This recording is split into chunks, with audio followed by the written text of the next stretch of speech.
ለክርስቲያናዊ እምነታችን መነሻና መዳረሻው ቅዱስ መጽሐፍ ነው።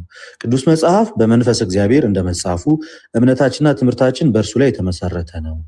የእግዚአብሔርን ማንነት፣ የፍቃዱን ምንነት፣ የባህሪውን ፍጹምነት የምንረዳው በዚህ ቅዱስ መጽሐፍ አማካኝነት ነው። ስለዚህ የሃይማኖታችንና የእምነታችን የትምህርታችን መሰረት ቅዱስ መጽሐፍ ነው።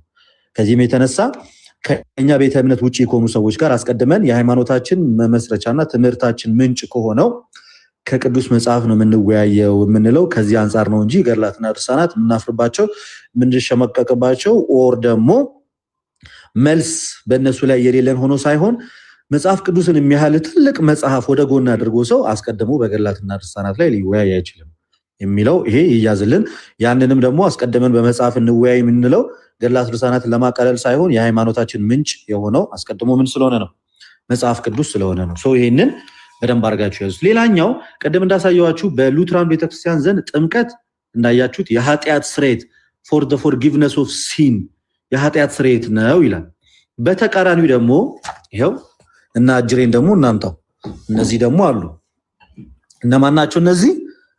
ሙሉ ወንጌል ወይንም የኤፍሬም ወዳጆች ማለት ነው። ኤፍሬም ያለባት ቸርች ደግሞ ሙሉ ወንጌል አማኞች ቤተክርስቲያን ይላል። መሰረታዊ ክርስትና ትምህርት የአስተማሪዎች መመሪያ ምን ያህል ባቢሎናዊነት በመካከላቸው እንዳለ የሚያሳየውን ደግሞ ከእምነት መግለጫ እንግዲህ እኛ ስናሳይ የእምነት መግለጫቸውን መሰረታዊ ዶክመንታቸውን ይዘን እየመጣን ነው። እነሱ ግን ስለኛ ሲያወሩ የሆነ ሁለት ሰዎች ያወሩትን እሱንም ደግሞ ተፈቶ መግባት ላይ የደረሰን ሐሳብ አልፎ ተርፎ በጣም ሄድ ካሉ ደግሞ ከገድላት ነው እንጂ መሰረታዊ ዶግማ ብለን ከምናስተምርባቸው መጽሐፍቶቻችን ከሃይማኖት አበው ሊሆን ይችላል የቤተክርስቲያን ይሄ የእምነት መግለጫ ከዛ ከመጽሐፍ ቅዱስ ሊሞግቱን እንደማይችሉ ይሄ ለእናንተ ትልቅ ማሳያ ነው። እኛ ግን ይሄው ሙሉ ወንጌሎች ምን እንደሚሉ ደግሞ ላሳያችሁ። ከዛ ወደ ወንድሞቼ እሄዳለሁ። ገጽ 203 ላይ ምን እንደሚሉ ላሳያችሁ። ይቅርታ እንግዲህ ከመጣሽ ማርያም ታምጣሽ ነው። እንዲህ ይላል ገጽ 203 ላይ ወዳጆቻችን በጥምቀት ዙሪያ ላይ ያላቸውን እምነት ሲያስቀምጡ ሙሉ ወንጌል ተብዮች ማለት ነው እንዴት አድርገው ከሉትራኖች ጋር ወይንም ደግሞ ከመካነ ኢየሱሶች ጋር እንደተለያዩ በደንብ አድርጌ ያሳያቸዋል። ይኸው ገጽ 203 ይታያችኋል አይደል? በደንብ ዘማሪያም ይታያል አይደል? በደንብ ይታያል። ይኸው እንግዲህ ሉትራኖች ወይ መካነ ኢየሱሶች ምን ይላሉ? ለኃጢአት ስርየት ነው ጥምቀት ይላሉ። ሙሉ ወንጌል የሚባሉት ደግሞ ፔንቴኮስታሎች ደግሞ ምን እንደሚሉ ያያቸውና እናንተ ትፈርዳላችሁ። ሰዎች በአምልኳቸው ውስጥ ይላል ሰዎች በአምልኳቸው ውስጥ ብዙ የተለያዩ ስርዓቶችን ይደነግጋሉ። ቃሉ ግን የሚያዛቸው ስርዓቶች ብቻ እንዲፈጸሙ ነው። እንዲሁም የጥምቀትና የጌታ እራት ስርዓቶች ናቸው። በስርዓቶች ውስጥ የሚገኝ የተለየ ምን የለም? ጸጋ በረከት የለም። የተለየ ጸጋ በረከት የለም። ያም ሆኖ ግን ለጌታ ፍቅርና ትእዛዝ ሲባል ብቻ የሚደረግ ነው። ስለዚህም ግን የጥምቀት ስርዓት አንድ ጊዜ ብቻ የሚፈጸም ሲሆን የጌታ እራት ስርዓት ግን በየጊዜው የሚፈጸም ነው። አንዳንዶች አብያተ ክርስቲያናት አጥቢያ አብያተ ክርስቲያናት አባላት የሚቀበሉ ከጥምቀት በኋላ ነው። ምንም ክርስቲያን ሁሉ ከእምነት በኋላ መጠመቅ ቢኖርበትም ጥምቀት ከቤተ ክርስቲያን አባልነት ጋር የተያያዘ መሆኑን የሚያረጋግጥ የመጽሐፍ ቅዱስ ክፍል የለም። ጥምቀት በልብ ውስጥ ስለተፈጸመው እምነት በውጭ የሚደረግ ምስክርነት ብቻ ነው። ጥምቀት ጨርሶ ኃጢአትን አያጥብም ወይም ከኃጢአት ሊያድን እንዲሁም ደህንነትን ሊያስገኝ አይችልም። አያችሁት? ይሄኛው ክፍል ጋር እዚህ ጋር ምን አሉ? ጥምቀት አሉና ጥምቀት ምን ሊያደርግ አይችልም? ጥምቀት ኃጢአትን ሊያጥብ አይችልም ወይም ከኃጢአት ሊያድን እንዲሁም ደህንነትን ሊያስገኝ አይችልም ብለው ሙሉ ወንጌል በእምነት መግለጫቸው በገጽ 203 ላይ ተናገሩ። ይሄ ሙሉ ወንጌል። መካነ ኢየሱስ ደግሞ ቅድም ማሳይቻችኋለሁ። አሁንም አንድ አፍታ ሃይላይት ላሳያችሁ ምን እንደምትል። ይሄው መካነ ኢየሱስ what does baptism gives ወይም ጥምቀት ምን ይሰጣል? it works for forgiveness of sin ለኃጢአት ስርየት ትላለች። ይኸው መካነ ኢየሱስ ይኸው ለኃጢአት ስርየት ትላለች። ሙሉ ወንጌልስ በሚገርም ሁኔታ ጥምቀት ኃጢአትን አያጥብም፣ ለኃጢአት ስርየትም አይሆንም፣ ደህንነትንም ጭራሽ አይሰጥም ብለው ያምናሉ። ከዚህም የተነሳ ባቢሎናውያን ናቸው። በሁለቱ መካከል ሰፊ የሃይማኖትና የእምነት ልዩነት አለ። ልዩነታቸው ዶግማቲክ ልዩነት ነው እንጂ ምን አይደለም ማለት ነው። እንደሚሉት ቀለል ያለ የሆነ የሥርዓት ልዩነት ሳይሆን ገና ከመሰረቱ የዶግማ ልዩነት ነው ያላቸው ምንለው ከዚህ ተነስተን ነውና እኛ ስናሳያቸው ይሄው ከእምነት መግለጫቸው የመካነ ኢየሱስ የእምነት መግለጫ ለኃጢአት ስርየት ነው ይላል። የሙሉ ወንጌል እምነት መግለጫ ደግሞ ጭራሹኑ ከምን ጋር አይገናኝም? ከኃጢአት ስርየት ጋር ከነ አይገናኝም ብለው ይናገራሉ። በዚህም የተነሳ በእነሱ መካከል ትልቅ የሃይማኖታዊ ልዩነት አለ። ያንን ነበረ ቀደም አጉልቼ ለማሳየት ስፈልግ የነበረው ወንድሜ ኤፍሬምም እንዳይወራ የፈለገውና እንዳይነገር የፈለገው ይህ ልዩነት በስፋት እንዳይታይ ስለፈለገ ነው። ስለዚህ ፕሮቴስታንቱ ዘንድ መሰረታዊ በሆነ ነገር ልዩነት እንዳለ ልትረዱ ይገባል። ዜራ ክብር ቀጥሎ እንምጭ። ዲያቆን ዘማርያም ይቅደሙ። እሳቸው እንዳጋባባችን ይሁንና ዲያቆን ዘማርያም ትልቁ ላይ ሆኑና እሳቸው ይቀጥሉ። ቃሎት ያሰማልን። ለቴ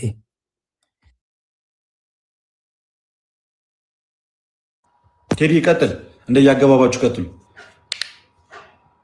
ከዛ መዝሙረ ዳዊት መዝሙረ ያሬድ ይቀጥላል።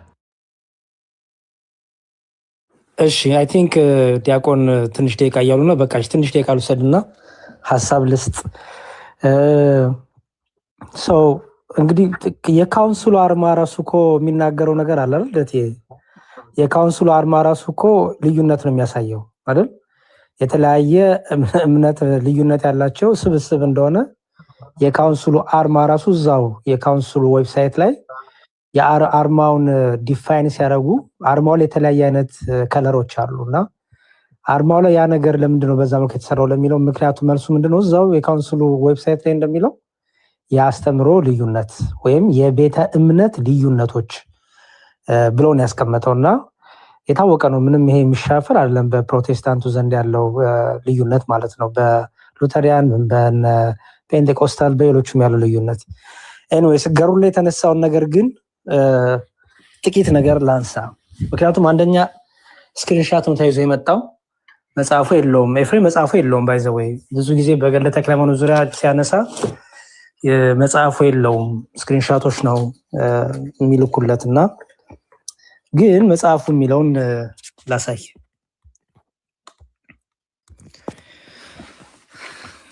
ገና ከመምጣቴ እዚህ ውስጥ ገና ሳላማሙቅ እሺ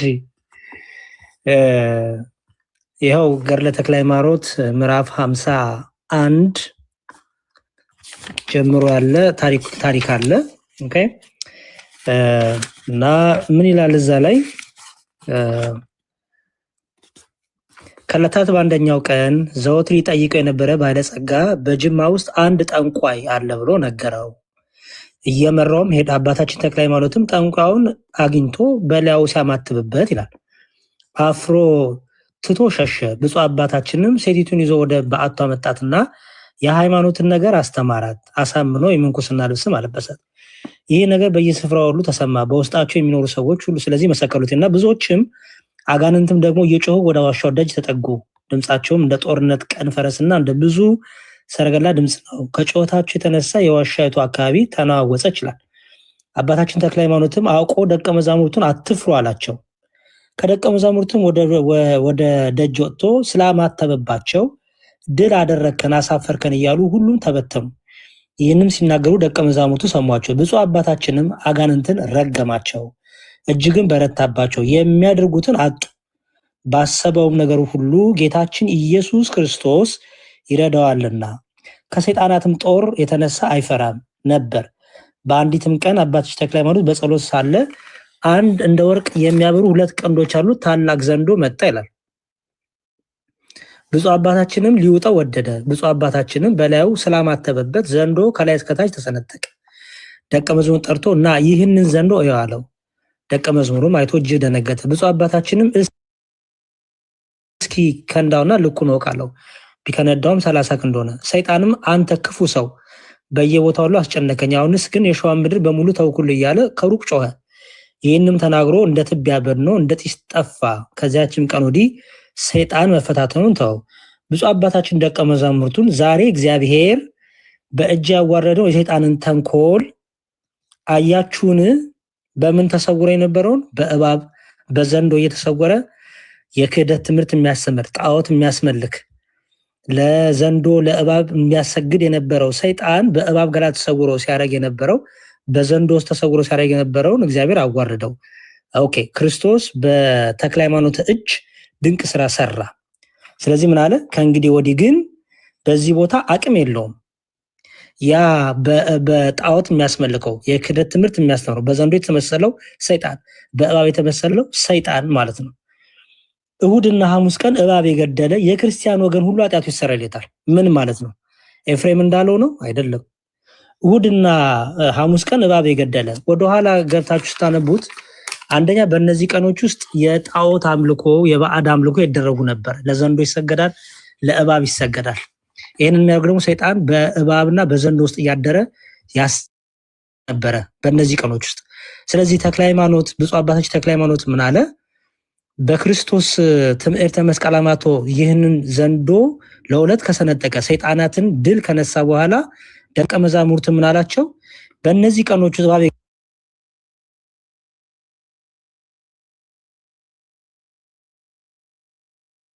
ሰይጣን አምልኮ እነዚህ ምን ያደረገ ድል ያደረገ የረታ የሚመለኩትን ሰይጣናት እባባት ዘንዶች ሁሉ ድል ያደረገ የገደለ የሚደረገውን የክህደት ትምህርት ሁሉ ድል ያደረጉ ምን ያደርጋሉ አለ? የክርስቲያን ወገኖች የሚለው ክርስቲያን ለመሆን አይልም። ክርስቲያን ለመሆን ግደሉ አይልም። የክርስቲያን ወገኖች ሁሉ ኃጢአቱ ይሰረይለታል ብለህ ለልጆች ንገራቸው ብሎ ጌታ ኢየሱስ ክርስቶስ የነገረኝ አሁንም እነግራቸዋለሁ በልባችሁ ጠብቁት አላቸው ይላል። ስለዚህ ታሪኩ የሚያነሳው ከምዕራፍ 51 ጀምሮ ይሄንን ሐሳብ ይዞ ወደኋላ እንኳን ስትሄድ ለትዬ ጨርሻለሁ። ወደኋላ ስንሄድ ራሱ እንደዚህ ከዘንዶ ጋር ከእባብ ጋር የተያያዙ አምልኮ እንደነበሩ ይሄው እዚህ ጋር ለምሳሌ ምዕራፍ ወደኋላ ትንሽ ሄድ ብላችሁ ምዕራፍ ስንትን ምዕራፍ 47 ጀምሮ ስታነቡ ከምዕራፍ 47 ወደኋላ ስትሄዱ ይሄው እዚህ ጋር ምን እንደሚል ይሄው እዚህ ጋር በየዋሻው የነበሩት ሲሰጉለት የነበሩት ለእባቡ ሲሰግዱለት የነበሩት ለዘንዶ ለእባቡ ይሄው ሰዎችም ሊሰጉለት ወደ እርሱ ይሄዱ ነበር ይላል። ወደ ዘንዶ ብዙ አባታችን ከነው ዘንድ ደርሶ መሰዊያቸውን አፈርሶ በውስጣቸው ብዙ አብያተ ክርስቲያን ሰራ ይላል። እስካሁንም ድረስ አሉ። የውስጡንም ሰዎች በዚህ ያደረገውን ድንቅ ታምር ይናገራሉ።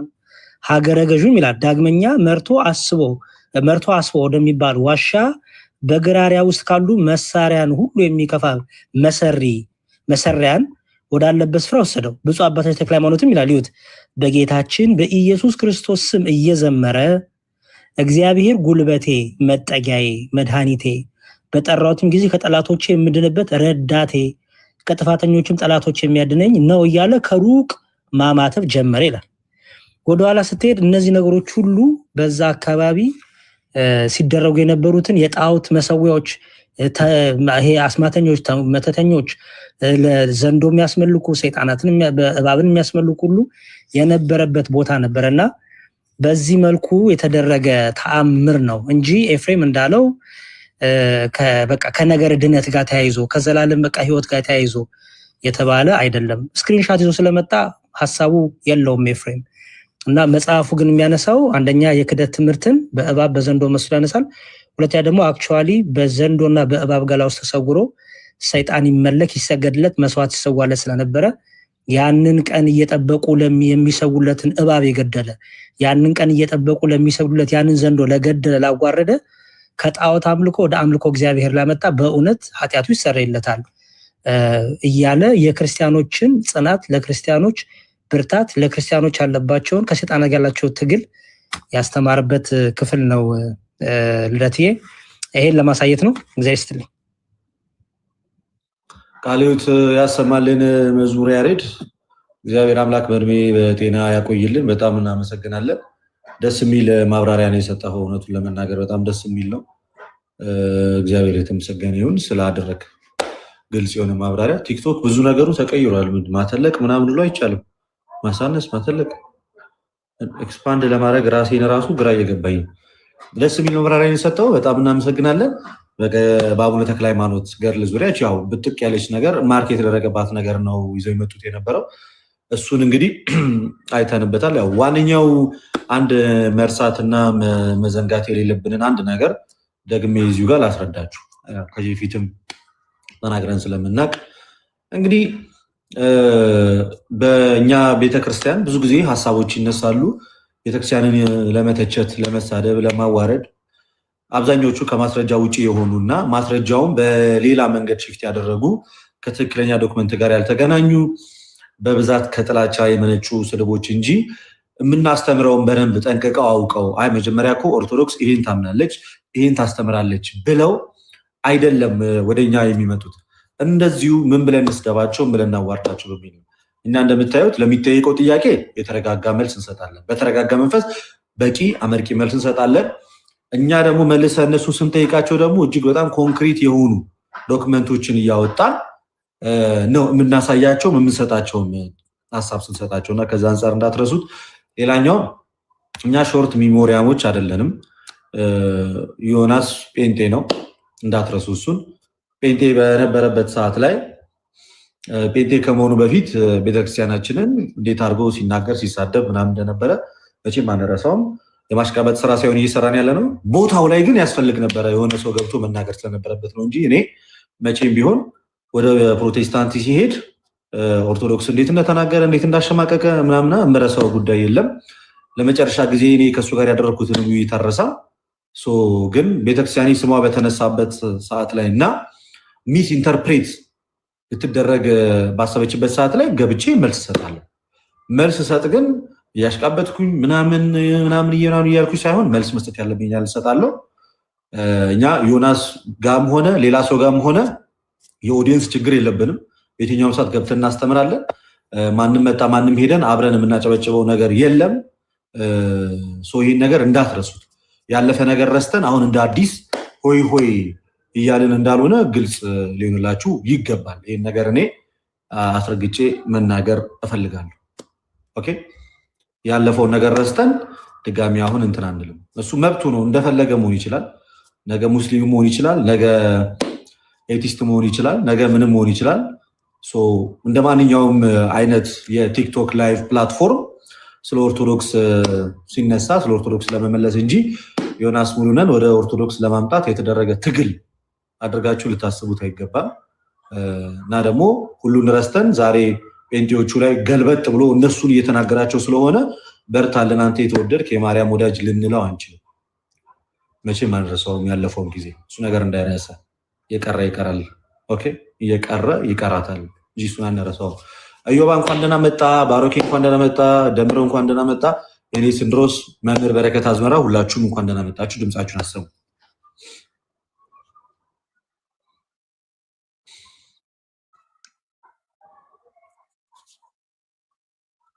ልደት ፕሮግራም በረከት ይቀጥላል። እንዴት አደርክ? ሰላም ብለናል። እዮቤ ከኔ እኩል ነው የሚከፍተው። አይተዋላ በዙሪያ ላይ ብራ ፕሮግራም የኔ ሲንድሮስ ቀጥ ሰላም ብለን ስለጀመርክ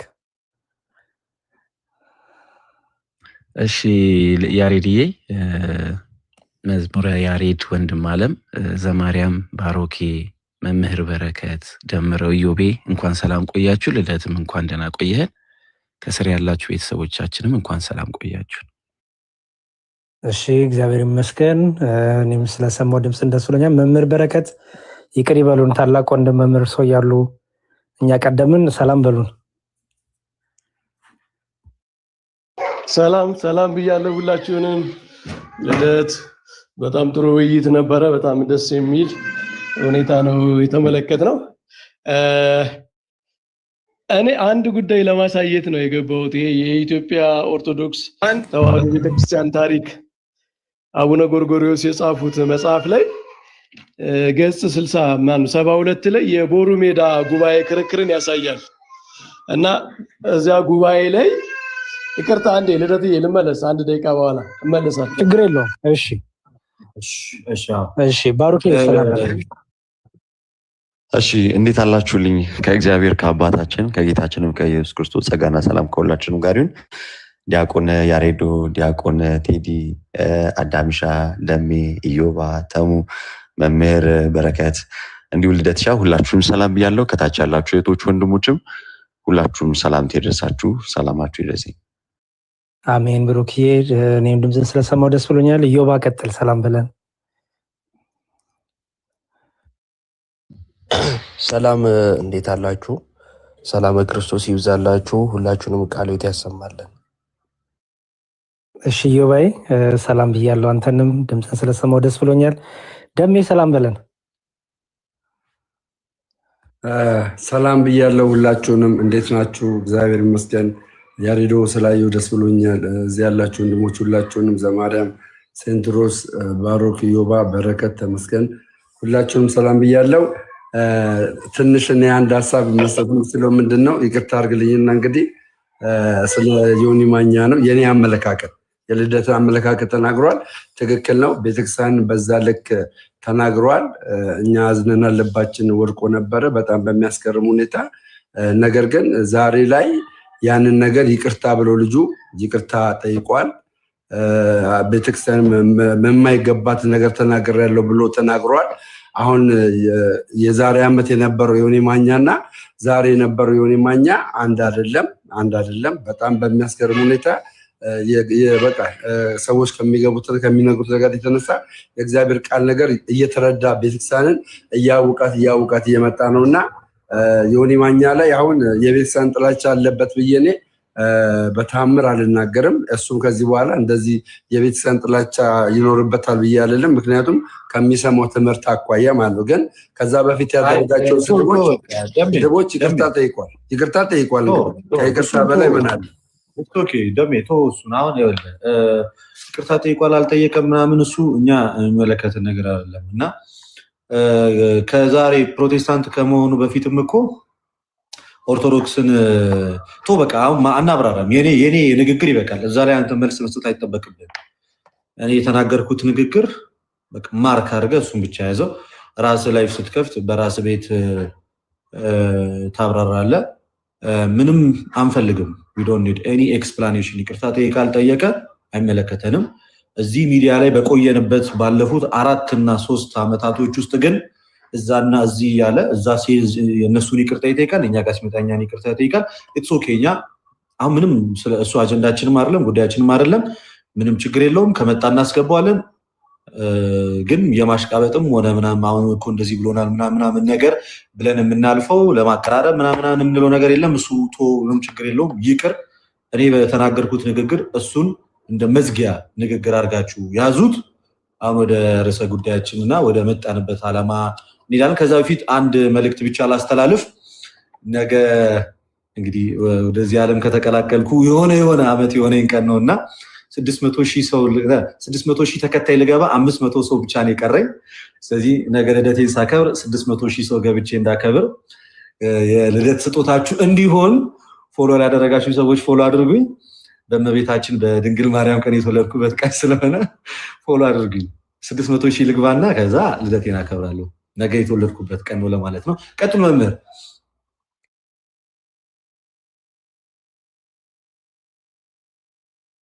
መምህር ሚዩት ላይ ነው። መምህር በረከት እሺ ልደት፣ ይሄ የኢትዮጵያ ቤተክርስቲያን ታሪክ በአቡነ ጎርጎርዮስ የጻፉት ገጽ 72 ላይ ከቅባትና በጸጋ መካከል በነበረው ክርክር የቦሩ ሜዳ ጉባኤ አይነት የተነገረ ነውና አንድ ሰው ተአምረ ማርያምን ይጠቅሳል ለዶክትሪን ማለት ነው። ኢትዮጵያ ቤተክርስቲያን ታሪክ በዓለም መድረክ ነው። አንድ አለቃ ስነ ጊዮርጊስ የሚባል ሰው ተአምረ ማርያምን ሲጠቅስ የተመለሰለትን መልስ ነው። ከምታስተምረው ከአራቱ ጉባኤ አጣህና ስለ ሃይማኖት ተአምረ ማርያምን ትጠቅሳለህን ብለው ነው የመለሱለት። እና ማስረጃውም ተቀባይነት ሳያገኝ ነው የቀረ። ማለት አሁን ገድላት ተአምራት ለቤተክርስቲያን ያላቸውን አገልግሎት ጥቅም የምንክድ አይደለንም። ግን ሃይማኖታዊ የሆኑ ክርክሮች ሲነሱ የሊቃውንት መልስ፣ የነገስታቱን መልስ፣ ጉባኤያትን ሲዳኙ የነበሩ ሰዎች ከምታስተምረው ከአራቱ ጉባኤ ከተሰራላቸው ትርጓሜ ከሚሰጥባቸው ከምታስተምረው ከአራቱ ጉባኤ ክርስቲያን ያንን አስተምራ መምህራን ብላ ከምታስመርቅባቸው ትምህርት ቤት እና ይህንን አርጊውመንት ብዙ ጊዜ ፕሮቴስታንቶች አሁን ቅድም ኤፍሬም ሲል እንደነበረው ተአምራት ላይ ገድላት ላይ ብዙ ስራ ስለሰሩ እኛ ሸሽተን ምናምን የፈጠርነው አዲስ አርጊውመንት አይደለም። ይሄ የተደረገው ከ200 ምናምን ዓመት በፊት ነው አይደል? ቦሩ ሜዳ ጉባኤ እና እዛም በፊት የነበረ ፕሪንሲፕል ነው፣ መርህ ነው። ሃይማኖታዊ የሆነው ነገር መጀመሪያ ማስረጃ ሊመጣለት የሚገባው ከአራቱ ጉባኤ በጉባኤ ቤት ትምህርት ከሚሰጥበት ከአዲስ ኪዳን ከብሉይ ኪዳን ከሊቃውንት መጽሐፍ በጉባኤ ቤት ከሚሰጡ የትርጓሜ ትምህርት ቤቶች ነው የሚለውን ይሄ የቤተ ክርስቲያን ፕሪንሲፕል ነው፣ የቀደመም ነው፣ አሁን የመጣ አይደለም የሚለውን ለማሳየት ነው። ልደት ግን አንተም ጥሩ ከኢትዮጵያ ቤተክርስቲያን እምነት ስርዓትና ስርዓት አምልኮና የውጭ ግንኙነት የሚለው መጽሐፍም በቂ የሆነ ፕሪንሲፕል መርህ አሳይታል። ይህንን ለማሳየት እግዚአብሔር ያክብርልን። መምህር ከልብ እናመሰግናለን። ድምጻቸውን ያላሰሟለ ተመስገን እንኳን ደህና መጣ። ተቤ ይሰማል? ኦኬ ሲሰማሃለው በለን። ዘማርያም አለ? ዲያቆን ዘማርያም ናቸው ቀጥለው። እሺ በድጋሚ እንደምን አረፈዳችሁላችሁ። ያው ግሩም የሆነ ትንተና ተሰጥቷል። ግን አሁን እንደው ቀጥታ ወደ መልሱ እንደውም ከመሄዳችን በፊት አንድ በጣም መሰረታዊ ጉዳይ ማንሳት እንችላለን። አሁን እነሱ ያሳሰባቸው እሁድና ሐሙስና እሁድ እባብ የገደለ በሚለው ኃጢአቱ ይሰረይልሃል ስለሚል በቤተክርስቲያናችን አሁን ሁሉም ክርስቲያን ወይ ዛሬ እኮ ሐሙስ ነው በእናትህ እባብ ሳልገድል እኮ አልኩኝ እያለ ነው ያለው። ሪል መሬት ላይ ያለውን ስንነጋገር እውነት እንነጋገር። መቼም ቅድም ኤፍሬም ባለ ጊዜ አንድ ነገር መስክሯል። ኦርቶዶክስ ቤተክርስቲያን መሰረቷ ወንጌል እውነተኛ አስተምሮ እንዳላት አምናለሁ ብሏል። ያው ለመናገር የፈለገው ኋላ ግን የተጨመረ ነገር አለ ነው። ያው መከረኛ ዘርዓ ያዕቆብ ሊጠቀስ ነው። ግን እስቲ እውነት ለመናገር ዛሬ እሁድ ተነስቼ ሳላስቀድስ ስጋው ደሙን ሳልቀበል ነው የምንለው? ሪል መሬት ላይ ያለችው ኦርቶዶክስ ወይ ዛሬ እባብ ሳልገድል ገድል ላይ እኮ ገድለ ተክለ ሃይማኖት ላይ እኮ እባብ የገደለ ይሰረይልሃል ስለሚል እባብ ሳልገድል አልኩኝ ነው የሚለው። እውነት እንደዛ ነው የምንለው? ሰባኪያንስ ቤተክርስቲያን ላይ ቆመው ሐሙስ ቀንስ ጸሎት ሐሙስ አለ ለምሳሌ ቤተክርስቲያናችን እንደውም በሰሙነ ሕማማት ላይ ቅዳሴ ከሚቀደስባቸው ዕለት አንዱ ሐሙስ ነው። እንግዲህ ምዕመናን ዛሬ ስጋው ደሙ አይደለም መቀበል ያለባችሁ። ስጋው ደሙ ብትቀበሉም ችግር የለውም፣ ባትቀበሉ እባብ ገድላችኋል ግን ዛሬ ወይስ እባብ የገደለ እጅ አውጡ ነው የምንባለው? አሁን ሪል መሬት ላይ ያለችው አችናት ወይ እውነት ስንነጋገር ማለት ነው። ወደ መልሱ ሳንሄድ ነው እውነት እናንተ እንደምትሉት እንውሰደውና ሐሙስና እሁድ ቀን እባብ የገደለ በሚለው ሴንስ እንውሰደውና ቤተክርስቲያናችን ያው ደምረቷ ትምህርትም ሆነ ምዕመኑ ራሱ አባ ይፍቱኝ ዛሬ እባብ ገድያለሁ ነው የሚሉት አይደለም። ያው ድርቅና ካልያዝን በስተቀር አይደለም። መሰረታዊ ጉዳይ እሱ ነው። አሁን ደግሞ ለማስጨበጥ ያክል ነው እንደ ወደ መሬት ስንወስድ መሬቷ ላይ ያለችው ኦርቶዶክስ ስለሚሉን ማለት ነው። መሬት ያለችው እቺ ናት። ደብረ ሊባኖስም እንሂድ። ደብረ ሊባኖስስ ብንሄድ እዛ ያለው ቤተክርስቲያናችን ትምህርት ዛሬ ነሐሴ 24 ነው የዋለው እሁድ ቀን ነው። ዛሬ ታኅሳስ 24 ነው የዋለው ሐሙስ ቀን ነው። ስለዚህ ምዕመናን እዚህ ከማስቀደሳችሁ የተክልዬን ያለበት ስባራ አጽሙ ያለበት ያረፈበት ቅዱስ ስፍራ እዚህ ደብረ ሊባኖስ ከመጣችሁ በፊት ዛሬ እዚህ ቦታ ላይ እባብ ገድላችኋል ሳልገደላችሁ ነው የሚሏቸው አይደለም። ስንት ጊዜ ደብረ ሊባኖስ ሄደናል። ስንት ጊዜ ቃል እግዚአብሔር ሰምተናል። በእለቱ የነበረውን ቅዳሴ አልሰማንም። በእለቱ የነበረውን ስጋው ደግሞ አልተቀበልንም። እዛው ደብረ ሊባኖስ ቤተክርስቲያን ላይ ከዛ አንጻር መታየት ይችል ነበር። ባጭሩ ወደ መልሱ እንኳን ሳንገባ ማለት ወደ ፕራክቲካል ነገሩ ስንገባ ማየት እንችላለን። ግን ደግሞ እስቲ ደግሞ ቅድም ወንድሞቻችን እንዳሳዩት እስቲ ገድለ ተክለ ሃይማኖት ደግሞ አቡነ ተክለ ሃይማኖት ሰዎችን ሲያስጠምቁ ምን ያረጉ ነበረ፣ ምን ነበረ ትኩረታቸው የሚለውን ነገር እንመልከተው። ለምሳሌ እዚህ አቡነ ተክለ ሃይማኖት ገድል ላይ አንድ ሁለት ጥቅሶችን ላሳይና ለማየት ለንጽጽር እንዲያመችን ማለት ነው። እሺ እዚህ ምዕራፍ 30 ላይ እዚህ ገድለ ተክለ ሃይማኖት ምዕራፍ 30 ላይ እንዲህ ይላል። ቁጥር 30 ላይ አባታችን ተክለ ሃይማኖትም ልጆቼ ኑ ተከተሉኝ፣ ምሰሉኝ፣ እናንተን በፈጠረ በእግዚአብሔርም እመኑ አላችሁ። አሁን ገድለ ተክለ ሃይማኖት የሚናገረው አባታችን ተክለ ሃይማኖትም ልጆቼ ኑ ተከተሉኝ፣ ምሰሉኝ አሉ። ማንን? አቡነ ተክለ ሃይማኖትን መከተል መምሰል ምን ማለት ነው? እናንተን በፈጠረ እግዚአብሔርም እመኑ አላቸው። የፈጠረን ማን ነው? እግዚአብሔር። ከዛ መላው እንደ አንድ ልብ መካሪ እንደ አንድ ቃል ተናጋሪ ሆነው በአንተ አምላክ እናምናለን አሉ። በአንተ እናምናለን እንኳን የሚለው በአንተ አምላክ እናምናለን አሉ። ከዛ ምን አለ? እምነት ብቻ በቂ ነው አለ። ሁሉንም በሶስቱ ስም አሳምኖ አጠመቃቸው። ለምን አይረሱትም? ይሄ ለምን አይዘነጉትም? አቡነ ተክለ ሃይማኖት አይ በቃ አመናችሁ በእኔ እኔም መሰላችሁ እግዚአብሔርን አመናችሁ በቂ ነው መቻሉ። የፈጠራችሁን እግዚአብሔር እመኑ ብለው ሁሉ በማን ስም ነው የሚለው? በሶስቱ ስም አሳምኖ አጠመቃቸው ይላል። ይሄ ገድለ ተክለ ሃይማኖት ነው። ይሄን ለምን ረሱት ነው? እሺ አሁንም እናንሳ ከክቡር አባታችን እዚህ ምዕራፍ 32 ላይ ተክለ ሃይማኖት ገድል ማለት ነው። ምዕራፍ 32 ቁጥር 2 ላይ ክቡር አባታችን ተክለ ሃይማኖት እነዚህን ሰዎች ለእግዚአብሔር መገዛታቸውን አይቶ የስሙን ማመን በልቦናቸው ያሳደረባቸውን እግዚአብሔርን አመሰገነ ይልና ተነስቶ ልበሉት ይችላል ተነስቶ ምጽ ወደምትባል ወረደ። ውሃውን ባርኮ በአብ በወልድ በመንፈስ ቅዱስም አጠመቃቸው። በዚያች ቀን 603,049 ሰዎች ተጠመቁ ይላል። ስንት ሺህ? እኛ ላይ በገባንበት የሁላችን ቢጨመቅ የሁሉ ሰዓት መቀናንኛ ወንጌል በሰበክንበት ችግር የለም እንደምረው፣ የዩቲዩብም እንደምረው፣ የአውደ ምሕረቱም እንደምረው። እኛ በእውነት በዚህ ዓመት አስጠምቀናል። በአንድ ቀን ስብከት 603,000 እኮ 49 ሰዎች ተጠመቁ። ይሄ ገድለ ተክለ ሃይማኖት ነው። ማንሳት እንችላለን። ከእባብ ጋር በተያያዘ ደግሞ የተነሳውን ደግሞ እናንሳ። ለምን እባብ የተነሳው የሚለው ቅድም እንደተነሳው በዛ አካባቢ እባብን ያመልኩ ስለነበረ በእባቡ ደግሞ አድሮ ሰይጣን በጣም ክፉ የሆነ ስራን እየሰራ ያ ማለት ጣዖት እያስመለካቸው ግብር እያስገበራቸው በጣም ራሱን እንደ አምላክ እያረገ እንዲመለክለት ግብር እንዲገበርለት ያደርግ ነበረ። ማን? ዲያብሎስ። ያንን ነው የተቃወሙት። ያን የተቃወሙት አቡነ ተክለ ሃይማኖት እንጂ በቁሙ እባብን አይደለም። ያንን ስራ የሚሰሩ አጋንንት ነበሩ። የእባብ ብቻ አይደለም የተለያዩ አራዊቶችም ነበሩ። ለምሳሌ እንዲህ የሚል ቃል አለ እዚሁ ምዕራፍ 50 ላይ እዚህ ገድለ ተክለ ሃይማኖት አሁን ማሳያችሁ ምዕራፍ 50ን ተመልከቱት፣ ቁጥር 17 ተመልከቱ። እዛ ላይ ቃል በቃል ታያላችሁ። እዚህ ጋር የጎጃሞቹን ፈረሶቻችን እሳት ልብሶቻችን እሳት ሲሆን ማን ይችለናል? በመብረቅም እንመለሳለን አሉ።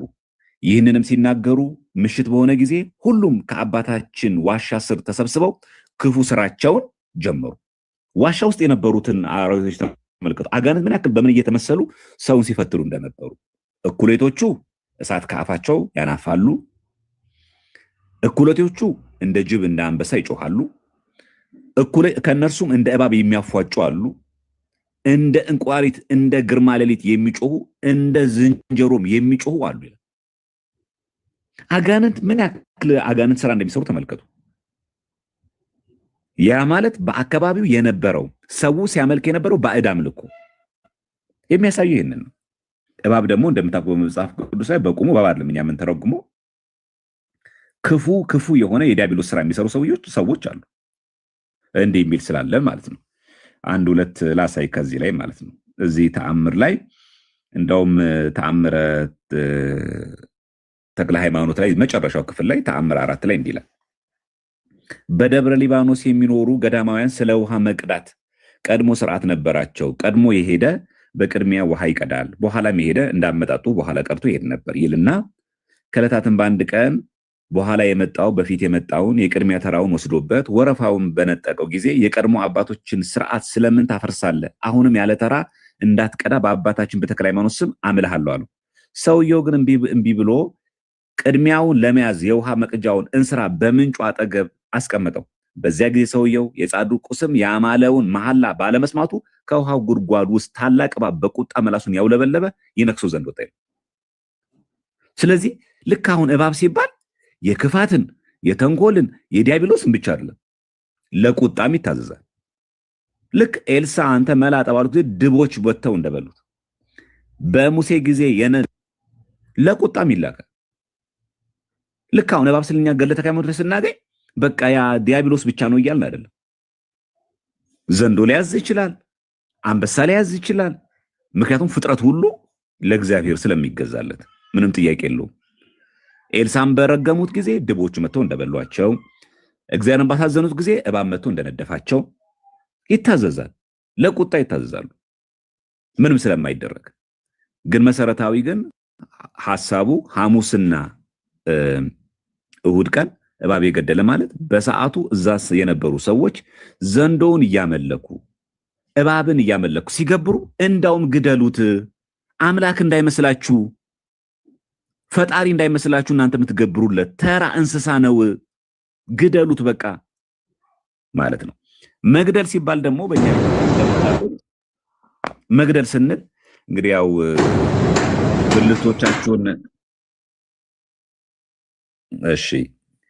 ብልቶቻችሁን ግደሉ ሲል ሐዋርያው መቼስ ያው ሰይፍ አምጥታችሁ ቆረጡ ያልን አይደለም ማለት በጾም በጸሎት ራሳችሁን አስገዙ ማለት ነው እንጂ በቁሙ እባብ ስንል እኛ እባብ ስንል በቁሙ እባብ እየወሰድን አይደለም። ይሄንን ቀለል ያለ ምሳሌ ለመውሰድ ያክል ብዙ ጊዜ ምላሽ ሰተንበታል።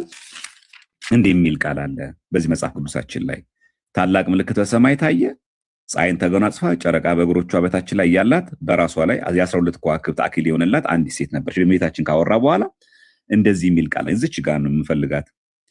እንዲህ ይላል፣ ሌላም ምልክት በሰማይ ታየ፣ እነሆ ታላቅ ቀይ ዘንዶ 7 ራሶችና 10 ቀንዶች ነበሩት። አሁን ይሄ ዘንዶ ኮብራውን ነው አይደለም? እውነት በቤተክርስቲያናችን አውደ ምሕረት እባካችሁን ዛሬ ኮብራ እባብ ይገድ አሁን ናሽናል ጂኦግራፊ ላይ የምናየውን እባብ እየነገረን ነው አይደለም? ይሄ ሁላችን እናውቀዋለን። እሺ ሚካኤልና ዘንዶ ተዋጉ ሲልስ ቁጥር 7 ላይ ሚካኤል የተዋጋው ናሽናል ጂኦግራፊ ላይ ከምናየው እባብ ጋር ነው የተዋጋው። እንደዛ ነው የቤተክርስቲያናችን ትምህርት። ኢቨን ፕሮቴስታንቶች እንደዛ ይተረጉሙታል? አይተረጉሙትም። ስለዚህ ሚካኤልና ዘንዶ ተዋጉ ሲባል በቁሙ ያው እንደምናውቀው ዘንዶ ማለት አይደለም። እሺ ወደ ደግሞ በጣም ግልጽ የሚያደርግልን ደግሞ እንምጣ። ወደ መዝሙረ ዳዊት ላይ ደግሞ መጽሐፍ ቅዱሳዊ ሲሆን ሁሉ ነገር መልካም ስለሆነ መዝሙረ ዳዊት ላይ ደግሞ እንምጣ። መዝሙረ ዳዊት መዝሙር 73 እንደዚህ የሚል ቃል እናገኛለን። መዝሙረ ዳዊት መዝሙር 73 ላይ መዝሙር 73 በቅንፍ 74 ቁጥር 14 ላይ እንደዚህ ይላል፣ አንተም የዘንዶን ራሶች ቀጠቀጥክ፣ ለኢትዮጵያ ሰዎች ምግባቸውን ሰጣቸው ይላል። አሁን እግዚአብሔር አምላክ ዘንዶ የተባለው ዲያብሎስን መቀጥቀጡ ለማሳየት እንጂ ይሄ ኮብራ እባብ ነው። እሺ እዚሁ ላይ ደግሞ መዝሙረ ዳዊት ላይ አሁንም መዝሙር 90 ስንመለከት እንዲህ የሚል ቃል እናገኛለን። መዝሙር 90 ቁጥር 13 ላይ መዝሙረ ዳዊት መዝሙር 90 ቁጥር 13 እንደዚህ ይላል፣ በተኩላና በእባብ ላይ ትጫማለህ፣ አንበሳውና ዘንዶውን ትረግጣለህ ይላል። በሉ እንግዲያውስ ገድለ ተክለ ሃይማኖትን በቁም የምትወስዱ የፕሮቴስታንት ወገኖቻችን እስቲ ሄዳችሁ እባብን ተጫሙት። እስቲ ሄዳችሁ እስቲ ተኩላውን ንኩት። እስቲ ሄዱና አሁን በተኩላና በእባብ ላይ ትጫማለህ፣ አንበሳውን ዘንዶውን ትረግጣለህ ይላል። ምን ማለት ነው? ተኩላ የተባለው ማን ነው? እባብ የተባለው ማን ነው? ቀላል እና አንበሳውንና ዘንዶውን ትረግጣለህ ይላል። ያ ማለት አሁን አንበሳ ሄደን እንረግጣለን? ምን ማለታችን ነው? ትርጓሜው ምንድን ነው? መጽሐፍ ቅዱስ የሚናገር ይሄንን አሁን ስለ እንስሳት እያወራ አይደለም አይደል? አሁን መጽሐፍ ቅዱስ ይሄው ተመልከቱ፣ በተኩላና በእባብ ትጫማለህ ይላል፣ አንበሳውን ዘንዶውን ትረግጣለህ፣ ስለዚህ እንዲመርገጥ አለብን ማለት አይደለም። እዚህ ባጭር ቃል እባብ ዘንዶ ብሎ የሚገልጸው ዲያብሎስን ነው፣ ሰይጣንን። ስለዚህ ሐሙስና እሁድ ቀን ግደሉት ማለት በጾም በጸሎት ግደሉት፣ ከዛስ ስጋው ደግሞ ተቀበሉ። ሐሙስ እንደምታውቁት ጸሎተ ሐሙስ ናት። እሁድ ቤተክርስቲያናችን ተገኝተን አስቀድሰን በጌታ ቀን ማለት ነው ስጋው ደግሞ እንቀበልባት ዕለት ናት እንጂ ደብረ ሊባኖስ ብንሄድም እንኳን ምዕመናን ዛሬ ሐሙስ ነው እባብ ያልገደለ ሰው አለ እንዴ? ኃጢአታችሁ እንዲሰራ ይላችሁ ተብሎ እባብ እየገደለ በየጫካው ገጀራ ይዞ የሚዞር ክርስቲያን አለ? ለምን እውነት አንነጋገርም? መሬት ላይ ያለችው ኦርቶዶክስ ብቻ አይደለች? የትኛው የአቡነ ተክለ ሃይማኖት ደብር? ይሄው አለን እኮ አዲስ አበባ ላይ ተክለ ሃይማኖት ሰፈር። እስቲ አቡነ ተክለ ሃይማኖት ቤተክርስቲያን እኮ አለ። የደብሩ አስተዳዳሪ ናቸው ያሉት። የደብሩ ስብከት ወንጌል ነው። ሰንበት ስንማር ነው። ገጀራ ይዛችኋል ምዕመናን። ዛሬ እኮ ሐሙስ ነው። እባብ ሳትገሉ እንዴት ዋላችሁ? በሉ በየጫካው ፈልጉ። በሉ ወጣ በሉ ከአዲስ አበባ በየጫካ እየፈለጋችሁ እባብ ገድላችኋል። ዛሬ እሁድስ ኃጢአትህ እኮ እንዲሰራ ይል ነው ብላ ነው የሰበከችው ቤተክርስቲያን። የሌለ ነው ለማለት ነው። ሌላው ማብራሪያ በጣም ጥሩ ነው። ለቅድሙ ደግሞ በደንብ አንተን አትበሉ። ያው ቅድም ልደተ ቃል ያው ለተፈጠረው ነገር ብዙም ተገቢ አይደለም። ያው መሰደባችን ምናምን የተገባ ነው። ባይሆን ጠቅላይ ቤተ ክህነት ዘመድ ያላችሁ ሰዎች ካላችሁ አናግሩኝና ደብዳቤ ላጽፍ።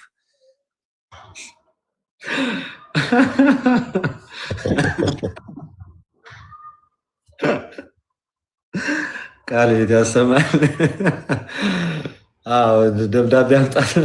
ልክ ምን ትዝ እንዳይታወቅ ወላጅ አምጣ የተባለውን አይነት ነገር ትምህርት ቤት እንደዛ ነው ትዝ ያለኝና እዮባ ትናንት የነገርኩህ ነበር ቪዲዮ ቫይራል ይሆናል እያልኩ አንተ ቃል አወጣው ሆነ ይሆናል አልኩህ።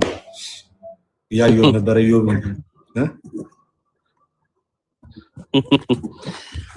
እቺንም ያዝና ደግሞ ተንብይብና አይ ትንቢቱን እንኳን ለአንተ ትቼዋለሁ። እሺ ማን ያልተናገረው የኔ ስንድሮስ በየአገባባችሁ ከሆነ አይ ቲንክ ባሮክ እና ከአዳማን የሚቀርበው ኮለታችሁ ልደት አሁን ቀጥሎ እነ ባሩኬም እነ ኢዮባም አሁን ገርሉ ላይ በደንብ ስለተሄደበት በተለይ ተነስቶ የነበረው ርዕስ ላይ የፕሮቴስታንት ያለ ያስተምሮ ልዩነት ያሉትን ነገሮች ሜንሽን እያደረጉ ቢያነሱ አሪፍ ነው ብዬ አስባለሁ። የሚገባም ካለ እያስገባን ብናወያይሳ ኢዮቤም ይቅደም ልደትዬ፣ እሱ ታላቃችን ስለሆነ ጋሼ ይቅደሙ። ባሮክ እንግዲህ አንድ ሰው ላስገባና ፔንቴ ካለ ላወያያቸው አይደል? ሀሳብ ልደትሻ በሰፊው ቃልት ያሰማልን። በዚህ ዲያቆን ቴዲም ያሬድም ሁላችሁም በደንብ ሄደውበታል። መምህር በረከትም እና አስቀድሞ በተነሳው እንትን ላይ ግን አንድ ብቻ ሀሳብ ቅድም ያሬዶም በደንብ ብሎታል። ከጥምቀት ጋር ለማነጻጸር የሄደበት ርቀት ነበረ። አንተ በጥምቀት ነው ኃጢአት ስርየት የሚገኘው ትለኛለህ፣ ያው እዚህ ጋር ብሎ ሊያነጻጽር ፈልጎ ነበር። ግን እነዛ ክርስቲያኖች ተብሎ ነው ሜንሽን የተደረገው። ራሱ ክርስቲያን ሲሆን ራሱ ተጠምቋል። ያ ሰው አምኖ ለአዲስ ልደት የሚሆነው ጥምቀትን ደግሞ ምን ብሏል? የተጠመቀ ክርስቲያን ነው። ስለዚህ ለኤፍሬም ንጽጽር ራሱ የሚበቃ አይደለም ማለት ነው። አስቀድሞ ጌታ በዕለተ ዓርብ የሰራለትን ስራ ያንን ለኃጢአቱ የፈሰሰለትን ደም በምን ገንዘብ አድርጎታል? አምኖ ሲጠመቅ ከሞትና ከትንሣኤው ጋር ሲተባበር ያንን ገንዘብ አድርጎታል። ስለዚህ ኤፍሬም እዛ ጋር ያነሳው ስራ ራሱ ወይም ደግሞ የተናገረው ንግግር ትክክል አይደለም ማለት ነው። እና ቃልት ያሰማልን። በደንብ ሄደውበታል እንዳልከው ቢገቡና ፕሮቴስታንቶች ሞር በጥያቄና መልስ በደንብ እዚህ ላለው ማህበረሰብ ግልጽ ስለሚሆን በታስገባ አሪፍ ነው ብዬ አስባለሁ። ለተሻይ ቃልት ያሰማልን ሁላችሁንም። እሺ ቃልት ያሰማልን። ባሮኬ አዳም ዮና አስቀድሞ ስላለኝ ያስቀድም ያለው ዮባ ሀሳብ የምትሰጠው ካለ እስከዛ ጴንጤዎች ካላችሁ በእምነት ብቻ ይዳናል ስትሉ ይሄ ትምህርታችሁ ኢ መጽሐፍ ቅዱሳዊ ነው።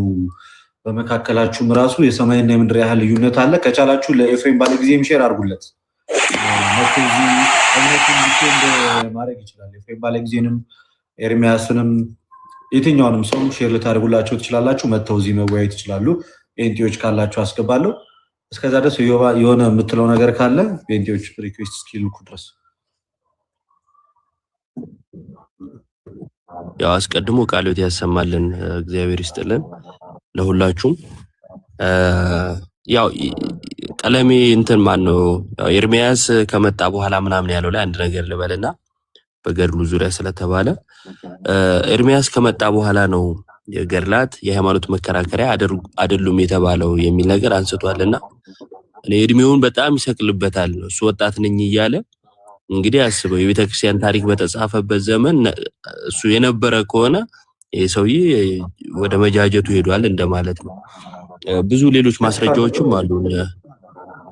ሰውዬው ያረጃል ከባድ ነውና ኩካ ሃይማኖት የመሰሉ መጽሐፈ ሚስጥርም ላይ እንደዚሁ ለሃይማኖት መከራከሪያነት ከመጽሐፍ ቅዱስ ከብሉይ ከሐዲስ እንዲሁም ደግሞ ከሊቃውንት መጽሐፍ ሃይማኖት አበው ማለት ነው እንደምንጠቀም ገድላትና ድርሳናት ደግሞ ለህይወት እንደምንጠቀማቸው ቅዱሳኑን አይተን ተመልክተን በህይወት እንድንመስላቸው እንደሚረዱ እንደሚያግዙን ለበረከት እንደምንጠቀማቸው በግልጽ የተጻፈ ማስረጃ አለን ማለት ነው። አንዱ እሱ ነው። ሁለተኛ መጽሐፉን ይዞ ሲመጣ ልክ እንደዛው ቤተክርስቲያን ስለ መጽሐፉ ለሃይማኖት መከራከሪያ ይሆናል ብላ ያብራራችበትንም አብሮ ማምጣት አለበት። በድርቅና አይ በቃ ነገረ ድነት ስላለበት እንዲህ ይሆናል ብሎ ይደመድማል። ማን ደምዳሜ ያደረገ? ከቤተክርስቲያን ውጭ ያለ ሰው ለኛ ሊደመድምልን አይችልም። እንዲህ ነው ብሎ ድምዳሜ ሰጥቶ ያ ምንድነው ስትሮማን ፋላሲ ነው። መግፋት የሚችለው ነገር ስለሌለ መግፋት የሚችለው የመሰለው ነገር ላይ እዛች ላይ እንትን ይልና የራሱን አርጊውመንት ገንብቶ ከዛን ምላሽ ለመስጠት ይሞክራል ማለት ነውና ይሄ ትክክል አይደለም። ባለቤቱም አረታው ሲለው በቃ በድርቅና ነበር ይሄ አይኔን ግንባር ያድርገው አይነት አኬር ነበር ሲሄድ የነበረው። ያው ሰው እንዳቅሙ ነው።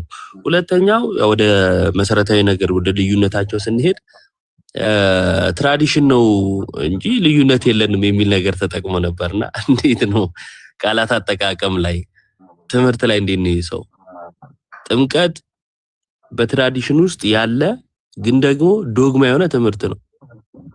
ዶግማ የሆነ ትምህርት ነው አለው ከአባቶች የተቀበልነው ትምህርት አለው ግን ደግሞ ዶግማ ነው። ያ መሆኑን እኛ ጋር አይደለም እናሳየው።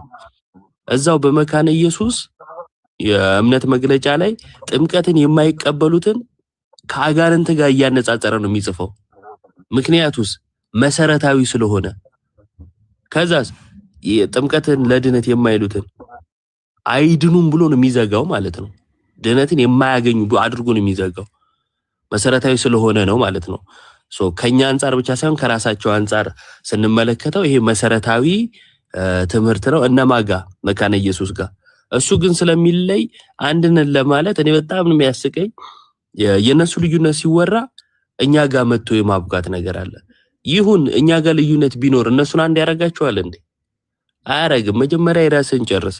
ፕላስ ደግሞ እኛ ጋር ከመጽሐፍት ተጠቅሶ ከሌ ሚለው መጽሐፍ ላይ ልዩነት አለ የሚል ምንም ማስረጃ ማምጣት አይቻልም።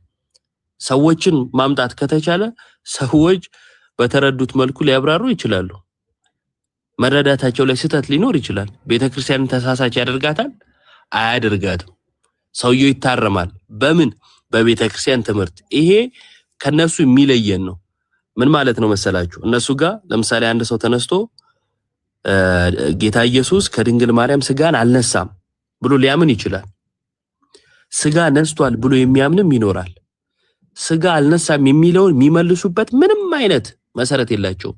ስለዚህ ተቻችለው ይኖራሉ። አንተም በሃይማኖት እኔም በሃይማኖቴ አይነት ማለት ነው። በዘፋኝ ጥቅስ የሚመሩ ሰዎች እኮ ናቸው። ያው በግልጽ ቋንቋ ለመናገር አንተም በሃይማኖቴ እኔም በሃይማኖቴ የሚለው የዘፋኝ ጥቅስ ነው እና በሱ የሚመሩ ሰዎች ናቸው ባጭሩ።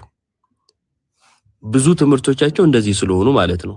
ቀደም ያልታየ የሙሉ ወንጌልን አሳይቷል። ልደት የመካነ ኢየሱስን አሳይቷል። የኤምኬሲ ላሳያችሁ ነኝ። መሰረተ ክርስቶስ ማለት ነው። ምን ብላ ነው የምታምነው በጥምቀት ላይ የሚለውን እቺን ነገር ላሳያችሁና አይታይም? ይታያል። ዙም ብታረገው አሁን ይታያል? ራቅ ብሏል ግን።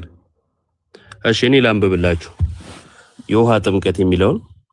ጥምቀት አንድ ሰው ከኃጢያቱ ንስሐ ገብቶ ኢየሱስ ክርስቶስን በእምነት እንደ ግል አዳኙና ጌታው አድርጎ በመቀበል ድህነትን ካገኘ በኋላ ከክርስቶስ ሞትና ትንሣኤ ጋር መተባበሩን፣ ጌታን ሊከተል መወሰኑን እና ከቅዱሳን ጋር ህብረት ማድረጉን በሚታይ መልኩ ለመግለጽ በአብ በወልድ በመንፈስ ቅዱስ ስም በውሃ ውስጥ በመጥለቅ የሚከናወን የቤተ ክርስቲያን አባልነትን የሚያስገኝ ቅዱስ ስርዓት መሆኑን ታምናለች፣ ታከናውናለች ይላል። ቀደም የተነበበው ይሄኛው ደግሞ ማለት ነው የሙሉ ወንጌል ላይ ደግሞ አባልነትን አያስገኝም የተለየ ጸጋና በረከትም የለውም ነው የሚለው። ያኛውስ አባልነትን ያስገኛል። ምን ማለት ነው አባል መሆን ማለት? የቤተ ክርስቲያን አባል መሆን ማለት ምን ማለት ነው? ጌታ ኢየሱስ ክርስቶስ በማቴዎስ ወንጌል ምዕራፍ 28 ቁጥር 19 ላይ አሕዛብን ሁሉ በአብ በወልድ በመንፈስ ቅዱስ ስም እና የሚል አለበት እያጠመቃችሁ ደቀ መዛሙርቴ አድርጓቸው አለ። ምን አድርጓቸው ማለት ነው? የኔ አድርጓቸው ማለት ነው። በሌላ ስፍራ ላይ ደቀ መዛሙርት የሚለውን የኔ ብሎ ስለሚናገረው የኔ አድርጓቸው እያለ ነው። አባልነት ማለት ይሄ ነው። ክርስቶሳዊነት ነው። የክርስቶስ መሆን ማለት ነው። አይደል? በክርስቶስ እንሆን ወደ ቤተክርስቲያን የምንጨመረው። ስለዚህ በሌላ አንግል ከመጽሐፍ ቅዱስ አንፃር ካየነው አባል እንሆንበታለን በማለቱ ድህነት እናገኝበታለን ማለቱ ሲሆን ግን ሰው ከዳነ የኃጢአት ስርየትም ካገኘ በኋላ ነው የሚጠመቀው በማለቱ ደግሞ ለድህነት አይደለም የሚለውን ሐሳብ ስለሚያጠናክር ሳይገባቸው ጽፈዋል። ያም ሆነ ግን በሶስቱ መካከል ያለው ልዩነት ግልጽ ነው ማለት ነው። ሶስቱ ቸርቾች እና ምንድናቸው ከተባለ እናት ቤተክርስቲያን ብለው የሚጠሯቸው ናቸው አይደለ? መካነ ኢየሱስ፣ ቃለ ሕይወትና መሰረተ ክርስቶስ እናት ቤተክርስቲያን እያሉ የሚጠሩ ናቸው በፕሮቴስታንቱ ዘንድ። እነሱም ጋር በጥምቀት ላይ መሰረታዊ ልዩነት አለ። በጌታ ስጋና ደም ላይ መሰረታዊ ልዩነት አለ። በክርስቶስ መምጣት ላይ ዳግም ምጽአት ላይ ልዩነት አለ። አንዳንዱ ይመላለሳል ነው የሚለው ሎቱ ስብሐት ነው። ይመጣል ይሄዳል። እንዲህ አይነት እምነት አለ። አንዳንዱ ደግሞ አይ ከዚህ በኋላ ለፍርድ ነው የሚመጣው የሚልም አለ። ልሳን ላይ ልዩነት አለ እንደምታውቁት። በተለይ በካልቪኒስቶቹ ሳይድ አሁን ያለው ልሳን ከአጋንንት ብለው ነው የሚያምኑት። ልክኛ እንደምንለው አሁን ያለው ልሳን ከአጋንንት ነው ብለው ያምናሉ። ግን አንድ ነን ይላሉ። አይ ልዩነታችን ትራዲሽን ነው እንጂ አንድ ነን ይላል። አይደለም።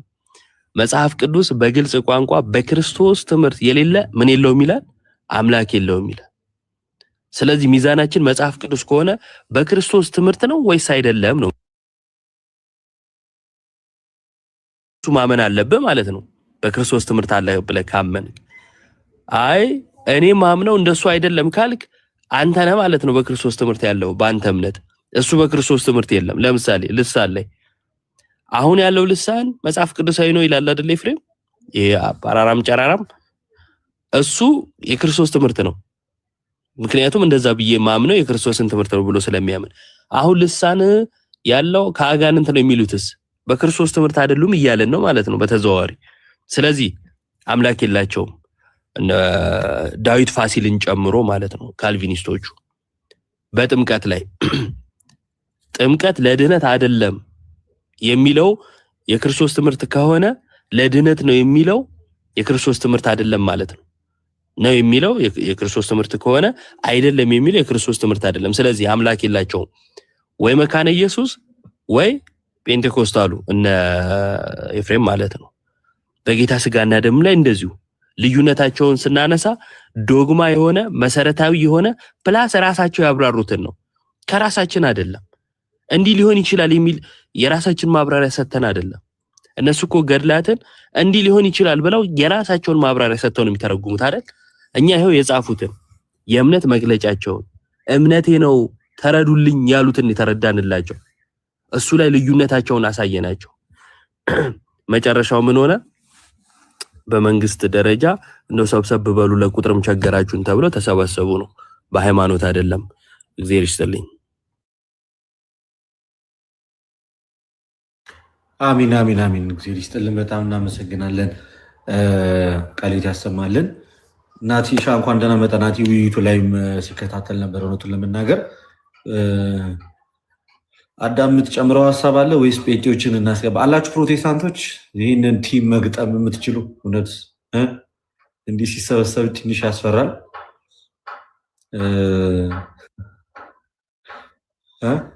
ምን አልከ? ልደትዬ ትንሽዬ ነገር ነው ማለት የምፈልገው። ቅዱስ ጳውሎስን በዚህ በሐዋርያት ስራ ላይ አይተው ከነበረ ሁሉም ሰብስበውት ይዘውት አስገብተውት ነበረ ለፍርድም ማለት ነው። ጥያቄ ጠይቁት ነበረ።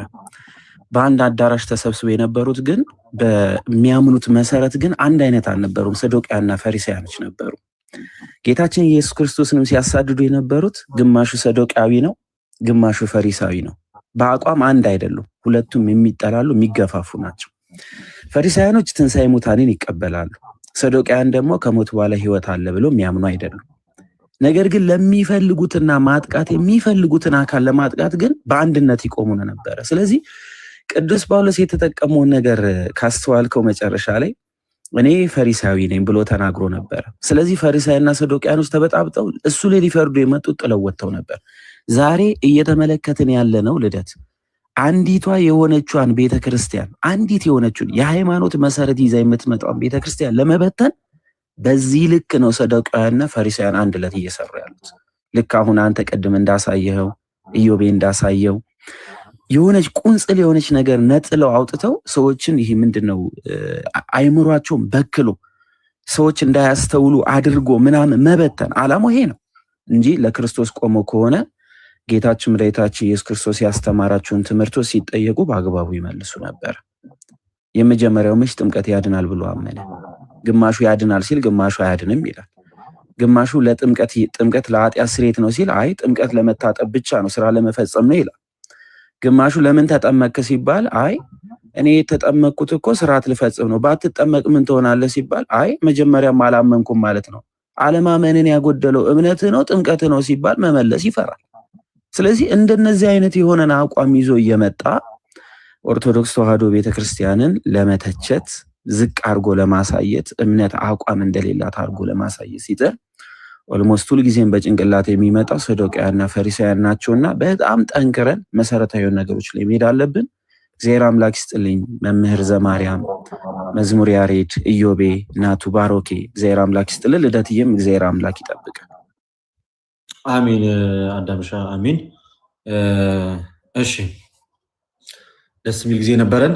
ናትሻ ከባድ እንዴት ናችሁ? ፒስ ነው። ሁላችሁም ቃል ታሰማልን ብያለሁ። ልደትሻም ከቅድሙ ጀምሮ ላለው ከዚህም ቤት ላለው ለሁላችሁም እግዚአብሔር ያክብርልን። እንዴት ናችሁ? አለው ፈጣሪ ይመስገን። እኔ እንዳለ ተባለና አንደኛ መንገድ ላይ ነኝ፣ ሁለተኛ ነገር በደንብ ስለተባለ ይልቁንስ ግን ገብተው አሁን ላይ መሞገት የሚችሉ ከሆነ አሁን ኢንቫይት ብናደርጋቸው አሪፍ ነው ባይ ነኝ። አኮኒም እያልኩ ያለሁት እሱን ነው። መግባት የሚችሉ ካሉ እናስገባቸው እና ያ እሱ ብቻ ሳይሆን ደግሞ አዶን ነው እንግዲህ አንስታችሁት ይሆናል። አሁን በጸጋ ብቻ በሚለው አስተምህሮ ራሱ ቶታል ዲፕራቪቲ የሚባል ትምህርት አለ በካልቪኒስት የምናውቀው። ወይ ደግሞ ሰው ማመን አይችልም። ማን ነው የሰው ልጅ ወድቋል፣ አዎ፣ እና ግን አወዳደቁ ግን ቶታሊ ነው ማመን እስካይችል ድረስ የሚል ትምህርት አለ። ይሄ ትምህርት በነገራችን ላይ በመካነ ኢየሱስ እና በፔንቴኮስታል ራሱ ይለያያል። ቀደም ሰምተህ ከሆነ ልደትሻ ምን እያለ ነው? ከኛ የሆነ ነገር የለም ኢቭን እምነት ራሱ ስጦታ ነው ያ የሚሉበት አውድ መካነ ኢየሱሶች ወይም ደግሞ ሉትራኖች በአጠቃላይ የሚለይበት እንትን ነው እና ሰው ከማመኑ በፊት ሪጀነሬት አድርጓል የሚልም ማስተምህሮ አላቸው፣ ወይ ደግሞ ዳግም ተወልዷል የሚልም ማስተምህሮ አላቸው እና ብቻ በዛ የሆነ ነገር ክሪስታል አሁን ካልቪኒስቶቹ መጀመሪያ ሪጀነሬት ሆነ ወይም ቦርናጌን ኮንክ በኋላ ነው የምታምነው፣ ዳግም ሳትወለድ ማመን አትችልም የሚል እምነት ያላቸው በቃ ወድቃል ኮምፕሊትሊ። የመካነ ኢየሱስ ግን እምነቱን እንድታምን ራሱ ሪጀነሬት ትሆናለህ ነው ወይንስ የማመን ጉልበት ይሰጥህና ከዛ ካመንክ በኋላ በሚስጥራቱ በኩል ሪጀነሬት ትሆናለህ? ነው እነሱ አሁን ሉትራን እያሉ ያሉት ቅድምም ሲናገር ሰምተው ከሆነ ኢፌክቹዋል የሚሆነው ወይም ደግሞ ፍጻሜ የሚያገኘው ይሄ ሪጀነሬት የምንለው መቼ ነው? በጥምቀት ነው የሚሉት። ዳት ሚንስ ከዛ በፊት ነው ማለት ነው ሪጀነሬሽን የሚጀምረው ማለት ነው፣ ወይ ደግሞ ከጥምቀቱ በፊት ማለት ነው። ቶታል ዲፕራቪቲ ሁለቱም ይቀበላሉ። ሁለቱም ይቀበላሉ ቶታል ዲፕራቪቲ። ግን የካልቪኒስቶቹ ግልጽ ነው ይታወቃል፣ ኮምፕሊትሊ ወድቋል፣ ማመንም አይችልም፣ እንዲያምን ራሱ ዳግም መወለድ አለበት የሚል እምነት ነው ያለው የካልቪኒስቶቹ። የነዚህኛዎቹ ጀስቲፊኬሽን ሰውየው ከሆነ ቦንድ ውስጥ ይወጣና ዊሉን አይደለም የሚቀማው ቶታል ዲፕራቪቲ ሁለንተና ውድቀት ያው ነፃ ፈቃዱንም አጥቷል አይደለ?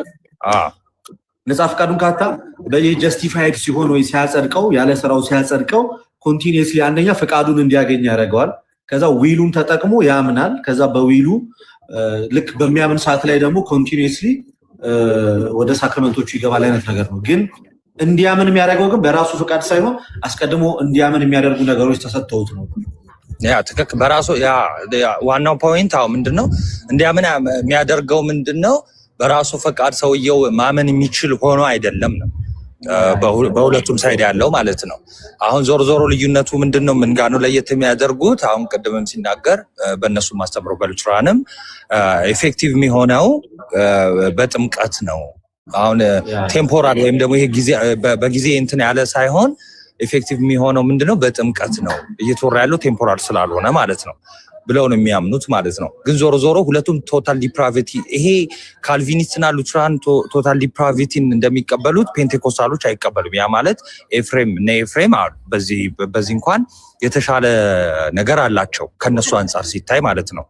ሰው ማመን ይችላል፣ በቃ ካላመነ በቃ መጽደቅም አይችልም። ስለዚህ ማመን ይችላል ወይ ደግሞ ቶታሊ ዲፕራቭ አልሆነም አልጠፋም ወይ ደግሞ አልወደቀም ብለው ያምናሉ ማለት ነው።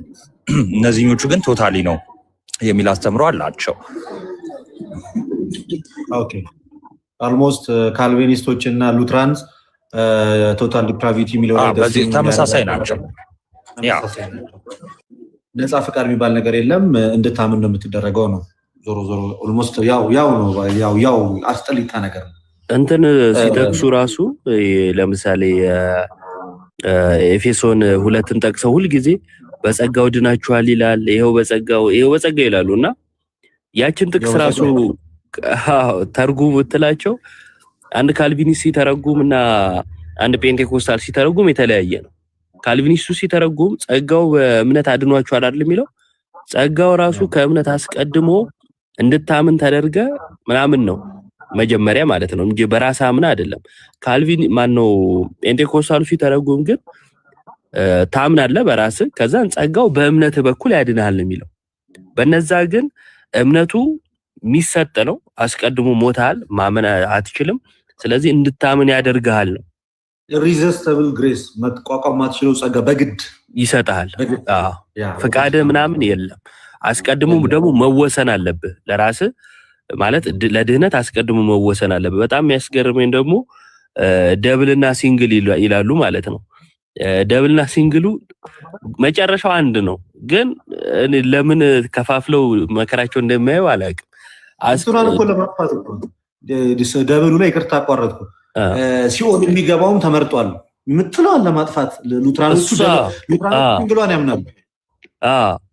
ስለሚጨንቃቸው እግዚአብሔር ለሲኦል መረጠ የሚለውን ስለሚጨንቃቸው ሲንግል ያደርጉትና ደብሉ ግን ለሲኦልም ለገነትም እግዚአብሔር አስቀድሞ ወስኗል ነው። እሺ በሲንግሉ ደግሞ ስታየው በቃ ለገነት ወስኗል። ያልተወሰነ የት ነው የሚገባው? ተንጠልጥሎ ነው የሚቀረው። ዞሮ አንድ አይነት ነው። ግን በጣም ቀፋፊ የሆነ ትምህርት ቢኖር ምንድነው የካልቪኒስቶች ትምህርት ነው። እግዚአብሔር አስቀድሞ ለሲኦልና ለገነት ወስኗል ምናምን የሚለው ትንሽ ከበድ ያለ ምንፍቅና ነው። የሚገባ ሰው ካለ እንግዲህ እንቀበላለን። እንደውም እኮ ማለት የካልቪኒስቶች እኮ የሚከፋው እቺ ክብር ለእግዚአብሔር ብቻ የሚለውን እንኳን ሲተነትኑ አንድ ሰው እግዚአብሔር አስቀድሞ ስለመረጠው እንዲድንም ስለፈቀደለት ኢቭን የማመን ጸጋውን ራሱ ቀድሞ ስላደለው ለዛ ብቻ እግዚአብሔር ነው ያመስግነው። ኢቭን መልካም ልስራ ብለህ እንኳን ካሰብክ ነው የሚሉት ካልቪኒስቶች፣ መልካም ስራ ልስራ ብለህ ካሰብክ ከእግዚአብሔር ክብር እየቀነስክ ነው። በጣም አደገኛ የሆነ ትምህርት ማለት ነው። አሁን እኛ ያላየናት በተለይ ክብር ለእግዚአብሔር ብቻ የምትለው ቃል በነገራችን የተነትኗት እንዲህ ነው የሚሉ ቃል በቃ ካልቪኒስቶች የሚተነትኑት ያንን ነው። ጆን ካልቪን የጻፈው አለ ይሄ ኮሚኒተሪ ኦን ማቴዎስ፣ ማርቆስ፣ ሉቃስ ላይና ሉቃስ 18ን ሲተረጉም እስከ 9 ባለው ሲተረጉም ቃል በቃል ምንም አይነት ይሁን ነው የሚለው። ምንም ሰው በመዳን ውስጥ የራሱ ሱታፌ አለው ከተባለ ይህ የእግዚአብሔርን ክብር ይሻማል፣ ክብሩን ይቀንሳል ነው የሚሉት። ድርሻ አለው እንዳትል በቃ ሚኮንንም እሱ መጀመሪያ ስለወሰነብህ ነው። በቃ ገነት የምትገባው አንተ ስለፈቀድክ አይደለም። ስለዚህ ክብር ለእግዚአብሔር ቃል የምትለው ቃል እቺ ናት። አሁን እኛ ፕሮቴስታንቶቹ ፔንቴኮስታሎቹ እቺን አጣማዋት። አይ ክብር ለእግዚአብሔር ቃል ስንል እኮ የእግዚአብሔርን ክብር እየሰጣችሁ ነው፣ ክብሬን ለፍጥረት ምናምን አልሰጥ የሚለው ጥቅስ እየጠቀሱት ያችኛውን ጥቅስ ወደዛ ይወስዷታል እንጂ የካልቪኒስቶች በጣም የከፋ ነው። እንደውም ይላል መሰላችሁ በተለይ ካልቪን ኢንስቲትዩት በተባለው መጽሐፉ ላይ በጣም የሚገርም ንግግሩ ሰው ከእግዚአብሔር ክብር ሳይቀንስ አንዲት ጠብታ እንኳን መልካም ስራ መስራት አይችልም ነው የሚለው። ስለዚህ በእነሱ ዘንድ ራሱ ይሄ ጸጋ ብቻ ሳይሆን መልካም ስራ መስራት ማለት በራሱ ምን ማለት ነው? ከእግዚአብሔር ክብር መቀነስ ነው። ስለዚህ 6ቱን ቃላተ ወንጌል መፈጸም ማለት በተግባር ከእግዚአብሔር ክብር እየቀነስን ነው። ምክንያቱም ማን ፈቀደልህ? አንተም ቀድሞ እግዚአብሔር ከወሰነ ማመንም እንኳን አይጠገብም። ያንን መቀበል ነው ያለብህ አንተ። በቃ እንድታምንም ያደረገ እሱ ነው፣ እንድትድንም ያደረገ እሱ ነው። ስለዚህ ከዚህ ውጪ ለማድረግ አትችልም። በጣም ካልቪኒስቶች በጣም አደገኛ የሆነ እንትን ነው። እንደው ጸጋ ብቻ ላይ እንዳናተኩር እቺ ሶላ ግራሻ የምትለውን ቃል ማን ግሎሪያ ብትለው ብናያትም ራሱ ቆንጆ ይመስለኛል ለማለት ፈልጌ ነው። ሁለተኛ ግን አሁን ኢዮብ ያስታወሰን ኢዮብ ያስታወሰን አንድ ነገር አለ።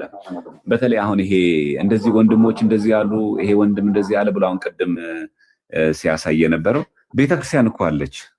ይሄን በጣም መዘንጋት እኮ የለም። ቀሲስ ዲበኩሉንም አኬንም ያስገኘች ቤተክርስቲያን ናት። ቤተክርስቲያን እኮ አለች። ይሄን እኮ መናገር የነበረባቸው ቤተክርስቲያን እንደዚህ ብላ ቢሆን ኖሮ ለውሳኔ ተቸግሬ ያለው ብላ ብትናገር ኖሮ ቤተክርስቲያን ራሷ ተቋሟ እንዲህ ብላ ብትናገር አዊ ልክ ናቸው የራሳቸው አልተገባችሁም ይባል። እኛ ያለን እዚህ ወንድሞች ነን የተለያየ ሐሳብ ስላነሳን ቤተክርስቲያን ሁለት ሐሳብ አላት የምትባል በቃ እኮ አለቀ። እኔ ብስት ቤተክርስቲያን ትመክረኛለች፣ ከዛ ትዘክረኛለች። እምቢ ካልኩ ክህነቴን ትይዛለች፣ እምቢ ካልኩኝ ታወግዛለች። አለቀ እንጂ አይ ዘማርያም በልዩነቱ ይቀጥል የሚባል ነገር የለም። እንዳልጠፋባት ትመክራለች፣ ትዘክራለች። እምቢ ስል ክህነቴን ትይዛለች፣ እምቢ ስል ታወግዛለች። መንገዷ ያ ነው እንጂ አይ አንተም እንደፈለክ እንደዚህ እያሰብክ አንተም እንደዚህ ብለህ ድህነት ላይ እንዲያሰብ መብት ነው አትለንም። ቤተክርስቲያን የምታስታርቀን የምትዳኘን ቤተክርስቲያን አለች። ለምን ሊቃውንት ጉባኤ አስፈለገ? ለምን ቅዱስ ሲኖዶስ አስፈለገ እንዴ? በየጉባኤ ቤቶች እኮ ይነሳል። እንኳን በዚህ በእኛ በቲክቶክ አለ በየጉባኤ ቤት እኮ ይነሳል። ኢቭን እኮ ጉባኤ ቤት እኮ ክርክር እኮ አለ። ቤተክርስቲያን አውደ ምሕረት ላይ ሲወጣ ግን የቤተክርስቲያኗን አቋም ይነገራል። ከዛም ይደረጋል። የሊቃውንት ጉባኤ ደግሞ ይሰበሰባል። ጾም ጸሎት ይያዛል። እንዲህ የስጋ ዕውቀት ብቻ እንዳይሆን አንዴ። በተለይ ሁለተኛ ነገር ደግሞ ጥሩ የኛ እንደዚህ እርስ በርስ እንደዚህ መለያየት ነው የነሱ ትክክል ያደርገዋል። የአኬና የቀሲስ ዲበኩሉ ክርክር ነው ፕሮቴስታንቶችን ኤፊን ከሉተራን ጋር አንድ የሚያደርገው። በሱ ክርክር ነው የሚጠገኑት እና ሎጂኩ ራሱ ማያስኬድ አይደለም። ቤተክርስቲያን አንዲት ናት። ለዛ ነው በግል ማንም ቤተክርስቲያን ኢቭን ከሊቀ ጳጳሱ አንስተን እንዴ ባለፈው አቡነ ገብርኤል ላይ ለምን ጮህን እንዴ? ባይ ስህተት ባይኖር ኖሮ ለምን ትታለች ቤተክርስቲያን? የበላይ ስለሆነች አይደል ቤተክርስቲያን? ይሄም ማሰብ ይገባል። ቅባትና ጸጋ ተብሎ እኮ በጎጃም አካባቢ ሲነሳ እኮ ቅዱስ ሲኖዶስ ጋር አውግዟል። ለምን? ጳጳሳት እኮ ናቸው እነሱ። አይ ቅባትና ጸጋ ከሆኑ ችግር የለም እሺ ተዋህዶ ባይሉ ደግሞ ጳጳስ ደግሞ አይወገዝም አይነካም ተዋቸው አልተባለም። ሲኖዶስ እኮ አውግዟል። እና አንዳንድ ሰዎች እንዲሁ ዝም ብለን እዚህ ያለን ሰዎች ምዕመናን፣ ዲያቆናት፣ ቀሳውስት ብቻ እንዳታስቡ። በሊቀ ጳጳስ ደረጃ የቅዱስ ኢቭን ፓትርያርኩ ቢሆኑ ቅዱስነታቸው እግዚአብሔር ይጠብቅልንና ባይ ዲፎልት የሆነ ነገር እንከን ቢገኝ ንስጥሮስን መች ማር ነው? ንስጥሮስ እኮ ፓትርያርክ ነው። ጳጳስም እኮ አለ ፓትርያርክ ነው። የቁስጥንጥንያ ፓትርያርክ ነው። ኑፋቄ ሲገኝበት ወይ እሱን እንዳትነኩት እሺ የሚባል ነገር የለም። ምክንያቱም ቤተክርስቲያን ትበልጣለች ከሁሉ። እና አንዳንዶቻችን የሆነ እዚህ ሪካርድ እያየን ምናምን ትምህርት እያየን እንደዚህ የሚባል ነገር የለም። እዚህ ጋር ግለሰባዊ አይደለችም ቤተክርስቲያን፣ ኩላዊት ናት ቤተክርስቲያን። ለዚህ ነው እኮ የቤተክርስቲያን ራሱ ቃለ ዓዋዲው ሊቀ ፓትርያርኩ የሆነ ከቤተክርስቲያን ትምህርት የወጣ ነገር ከተገኘባቸው ቅዱስነቶ ቅዱስ ሲኖዶስ ምልዓተ ጉባኤ ፓትርያርኩ በሌሉበት ወይም ደግሞ እንዲወጡ አድርጎ ስብሰባው ላይ የመወሰን መብት አለው እንጂ የሲኖዶሱ መሪ ስለሆኑ ቅዱስነቶ የፈለጉትን የመናገር የፈለጉትን አስተምሮ የማምጣት መብት የላቸው። ስለዚህ ምትዳኝ ቤተክርስቲያን እንዳለች መዘንጋት የለባችሁ። ብዙ ጊዜ ይሄን ስለሚያራግቡት። ሁለተኛ ነገር ደግሞ እንዳልነው ደግሞ ገድላት ድርሳናት ላይ በተመለከተ ደግሞ ልክ እኛ ያንን ነገር በቁሙ ወስደን ምንናገር አስመስሎ ባያቀርቡ በጣም ጥሩ ነው። መካኒን ረገጠ እዚህ ቦታ ላይ የደረሰ ይማራል ስንናገር በቃ ጥምቀትን ሽሮ ቁርባንን ሽሮ የሚገኝ ድህነት የለም። በጣም ይሄ በጣም ሁላችን ያሰመርንበት ነው። የትኛውም ደብር እንሂድ፣ የትኛውም ገዳም እንሳለም፣ የትኛውም ጸበል ቅዱስ የሆነን መካንን እንርገጥ፣ እምነታቸውን እንቀባ፣ ጠበሉን እንጠመቅ፣ የትም ደብር የትም ገዳም የፈለገ የተባረከ ይሁን ለድህነት የሚያስፈልጉ ምስጢራትን ጨፍልቆ ደፍጥጦ ረግጦ የሚያልፍ ድህነት እኛ ቤት ውስጥ የለም። የትኛውም መንፈሳዊ ጉዞ እናብዛ፣ የትኛውም ቦታ ላይ መንነንም ገዳም እንግባ፣ የትኛውም ቦታ ላይ ሱባኤ ገብተንም እኔ እንደው የትም ቦታ እንሂድ፣ ስውሯ ማርያም ብንሄድም አናመልጥም፣ ሽንቁሩ ሚካኤልን ብንገባ አናመልጥም። ስጋ ወደሙ የሌለበት ለመዳን የሚያስፈልጉ ምስጢራት ሳይነኩ የሚገኝ ድህነት እኛ ቤት ውስጥ የለም። ታዲያስ የቅዱሳን ምልጃ ለምን እንደሚያደርገው ይሄንን ምስጢራትን ከፈጸምን በኋላ በግል ለምንሰራው ኃጢአት በቃል ኪዳናቸው እያማለዱ ወደ ምስጢራቱ ወደ ስጋው ደግሞ ወደ በሩ በዛው በር በኩል እንድንገባ ማገዝ ብቻ ነው። በቃ የትኛውም ባናነበው የትኛውም ገድል ሁሉን አንብበን አንጨርስ እንችላለን። የትኛውም መጽሐፍ ላናገላብጥም እንችላለን። ግን ምስጢረ ጥምቀት ባትጠመቅም ብሎ የሚዘል በፍጹም አናገኝም። ካለ እንኳን ስተት ነው በፍጹም ማለት እምነትን ደፍጥጦ ሚስጥረ ጥምቀትን ለመዳን የሚያስፈልጉ ሚስጥራትን ዘሎ ደፍጥጦ ወይ ደግሞ በቅዱሳኑ ምልጃ አድርጎ ቃል ኪዳን አድርጎ የሚገኝ ድነት ያ ቅዱስ ራሱ እንደዛ አይለንም። ያ ቅዱስ ራሱ በፍጹም እንደዛ አይለንም። እንዲህ አይነት ትምህርተኛ ቤተክርስቲያንም የለም። ስለዚህ ገድሉን ባናነበው ራሱ ማለት ባናገኘው የኛ ቪዋችን የኛ ምልከታችን አስተምሯችን ይሄ ጽድት ያለ ቃል ነው። ሁለተኛ ቃላት ላይ ቢመጣብን እኛ የምንሄደው ከትምህርት ወደ ቃላት እንጂ ከቃላት ወደ ትምህርት አንመጣም። ሲጀመር የኛ ቪዋችን ራሱ ያን አስተምሯችን መጀመሪያ የሚቀድመው ከዛ ወደ ቃላት አይደለም። ገድላ ድርሳናት ኢቭን መጽሐፍ ቅዱስ ላይ ያለን ቪው ማለት እይታችን ያ ነው። የኛ ለምሳሌ ከኔ አይበልጣል በቃ ቃሉ ተጽፏል። ትምህርታችን ግን ምንድነው? እኔና አብ አንድ ነን። ያ ብቻ አይደለም። በስላሴ ዘንድ የስልጣን የመለኮት በተለያየ መንገድ በአገዛዝ ይህን ዓለም ፈጥሮ በመግዛት መበላለጥ የሚባል ነገር የለም። ታዲያ ከኔ አብ እኮ ይበልጣል የሚለው ለትምህርቱ ይገዛ። ትምህርቱ ምን የሚል ነው? በስላሴ ዘንድ መበላለጥ የለም። ከዛ ምንድን የምናደርገው? ትርጓሜው ምንድን ነው? ከኔ አይበልጣ ሲል ምን ለማለት ነው? ለአጽድቆተ ተስቤት ስጋ እንደለበሰ ለማጠየቅ ነው። በቃ ላይ ትምህርቱን አይነካው አይደለም። ገድል ድርሳን ላይ መጽሐፍ ቅዱስ ላይ በራሱ ብናገኘው ቃላት ማለት ይሄን ሲናገር እንዲህ ለማለት ፈልጎ ነው የምንለው። አሁን ጌታችን ሙሾ አወጣንላችሁ አላለቀሳችሁም፣ ዘፈን ዘፈንላችሁ እምቢልታ አልነፋችሁም። አሁን ዘፈን አልዘፈናችሁም ሲል አሁን ዘፈን ጌታችን ያስተማረን አይደለም። ዘፈን ያላት ወንጌልን ነው። አየ ጌታችን አሁን ይሄ ገድል ላይ ቢጻፍ ኖሮ ይሄ ድርሳን ላይ ቢጻፍ ኖሮ ወንጌል ዘፈን ብትባል ኖሮ የሉቃስ ወንጌል ምዕራፍ 7 ላይ ያለቃል እኮ እምቢልታ ለፋንላችሁ አለና ጌታ ዘፈን አልዘፈናችሁም ማለት እንዴ። ለምንድነው ዘፈን እንዲዘፍኑ ጌታችን ይጋፍ? ዘፈን ያላት እኮ ወንጌልን ነው። ምን ለማለት ነው? ደስ የምታሰኘዋን ነጥብ ወስዶ ወንጌል ደስ ታሰኛለች ለማለት ወንጌልን ዘፈን አላት። ይሄ አሁን ድርሳነ መድኃኔዓለም ላይ ብናገኘው ድርሳነ ማህያዊ ላይ ብናገኘው እኔ ከኦርቶዶክስ የወጣሁት ለዚህ ነው ይባል ነበር። ግን መጽሐፍ ቅዱስ አይለቃል። ይሄን ይዘን ግን እኛ አየ ሙዚቃ ማለት ዳንስ ማለት ዘፈን ማለት ወንጌል ማለት ነው ለምን አትረጎምኝ? እንዲህ ማለት አይደለም። ለምን? ቃላት ለትምህርት ይገዛሉ እንጂ ትምህርት ለቃላት አይገዛም። ስለዚህ አስተምህሯችን ጋር ከመጽሐፍ ቅዱስ መጽሐፍ በፊት ትምህርት አለና አስተምህሮ አለ። አስተምህሮ ቃላት እንዲገዙ ያደርጋል። ወይ ደግሞ ቃላቶቹ የተጻፉት ጽሁፎቹ ለአስተምህሮ ይገዛሉ። እንኳን ገድላት ድርሳናት ላይ መጽሐፍ ቅዱስ ላይ ይሄን ቪዋችን ማወቅ አለብን። ሁለተኛ እንዲህ ልዩነትም ሲኖረን የምታስታርቀን የምትዳኘን ቤተክርስቲያን እንዳለች መዘንጋት የለብንም ለማለት ነው። ይቅርታ ስላበዛው። በጣም አሪፍ ሀሳብ ነው ያነሳው ቴዲ። ቆንጆ ሀሳብ ነው። እግዚአብሔር ይስጥልን። በጣም እናመሰግናለን። ቃለ ሕይወት ያሰማልን። አይ ቲንክ የሆነ ሰው ገብቷል ይመስለኛል። ሊወያየን ነው። ጎስፐል ኒውስ ነው የሚለው። እኔ ላውራ። ይቅርታ። እሺ ማን በል ወንድማችን? እኔ ሩፋኤል እባላለሁ። ኦርቶዶክስ ነኝ፣ ግን ከጎኔ ዳን የሚባል ፕሮቴስታንት አለ እና መጠየቅ የሚፈልገው ጥያቄዎች ስላሉ ነው። በእርግጥ ከዚህ በፊት አይቷቸው አያውቅም። የመጀመሪያው ነው። ሰዎች የነገሩት ስለ ኦርቶዶክስ ያለው አስተምሮ ትንሽ ልክ የሆነ ስላልመሰለኝ ማወቅ ካለበት ከእናንተ ጠይቆ እንዲያውቅ ስለፈለግኩ ነው። እሺ ዘማርያም እዛው ላይ ትመልስለታለህ። እዛው ባለበት መምህር እንኳን ደህና መጡ። መምህር በመጀመሪያ ደረጃ ሰላም እንዴት ናችሁ? እንኳን ደህና ቆያችሁ። ሰላም ብያለሁ ሁላችሁም። እሺ ይቅርታ መምህርዬ እንትን አለ። ዳንኤል የት ነው ህብረት የምታደርገው? ህብረት ማድረገው ጥላሁን ጋር እንትን አካባቢ ሩዋንዳ ጥላሁን ጋር ኢሲአርኤስ ነው የሚባለው። እሺ ዘማሪያ አናግረው ቀጥሉ። እሺ ወንድማችን ምን ነበረ ጥያቄ ወይስ ለመወያየት ነው? አንዳንድ ጥያቄዎች መጠየቅ እፈልጋለሁ። ላይክ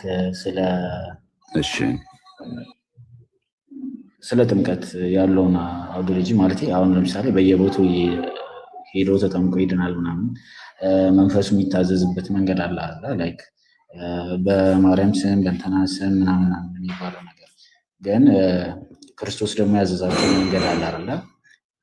ያዘዛቸው መንገድ ደግሞ ምንድነው የሚለው? በስሜ ነው አይደለ? አጋንንትን አስወጡ የሚለው መጽሐፍ ቅዱስ ጋር እንደሚናገረው። ፋይናሊ ግን ወንድማችን ከዛ በፊት መሰረታዊ ጥያቄዎች የሉም። አሁን ይሄ ዳትማች ስንት ርዕስና ከስንት ሰው ጋር ማውራት በምንችልበት ሰዓት እውነቱን ለመናገር እንደዚህ አይነት ሀሳቦች ጊዜያችንን አናባክንም። ስጋዊ በሆነ ሀሳቦች መሰረታዊ በሆኑ በመዳን ጉዳዮች ላይ የምታወራ ከሆነ ጊዜ ልስጥህ፣ ካልሆነ ግን ወደ እሺ ለዛ ከሆነ መጽሐፍ ቅዱስ ጋር እኔ ህይወት መንገድ እውነት ነኝ ይላል አይደል? ፋይናሊ ግን አብዛኛውን የኦርቶዶክስ ጋር እንደምሰማው ከሆነ እንትና ያማልደናል ሰንበድ ያማልደናል ይላል አይደል? ከዛ ውጭ ሁለት አይነት ፎልቶችን አይቻለሁ። ከ2000 ዓመተ ምህረት በፊት የታተመው መጽሐፍ ቅዱስ ጋር ይናገራል አይደል? ሮሜ 8:34 ጋር የሚማልደው የሚለው አለ አይደል? ከ2000 ዓመተ ምህረት በፊት የታተመው ሌላ ጊዜ ተመልሰን ጋስፕል ሌላ ጊዜ ነው ለራስ አካውንት። ኦኬ ሰላም ብያለሁ። ልደት ሁላችሁንም ሰላም ብያለሁ። አሎ ሰላም። ከየት ቤተ እምነት ነህ? ምን አልከኝ? ከየት ቤተ እምነት ነህ? ኦኬ በክርስቶስ ኢየሱስ በማመን ብቻ የዘላለምን ሕይወት ያገኘው ነኝ። ሙሉ ወንጌል ቤተክርስቲያን ውስጥ ነው ህብረት የሚያደርገው። ማን ነበረ ስምህ? ንገረኝ እስኪ። ማቀ መሰለኝ ከዚህ በፊት አዲስ አበባ በደንብ ነው የምታውቀኝ። ሙሉ ጀማውን አስጨንቃችኋል ነበር። ከዮብ ጋር አውራ እኮ አንተ ዘማሪያም ይቅርታ። እሺ እንደዚህ አይነት እዮብ ነው የሚያስፈልገው። የማርያም ባወራው ሀሳብ ላይ ተረጋጋ ነገር ባለስልጣንና የበላይ ነች ስትል ሰምቻለሁኝ። አንዴ ቆይ ተረጋጋ። ዝም ብለህ አታውራ። አሁን እኛንም ሌላ ነገር አታናግረን። አንዴ ቆይ አንድ ጊዜ ያረረ ኢየሱስ አንዴ ተረጋጋ። ሰከን አይሉም አንተ ሲገቡ ግን በስ እያወሩ ነው የሚገቡት። ተረጋጋ። ቆይ አየሩ ሰር ተረጋጋ። አርስቱን ጠይቅ። እየተወራ ስለነበረው ነገር አርስቱ ሰውን እሱ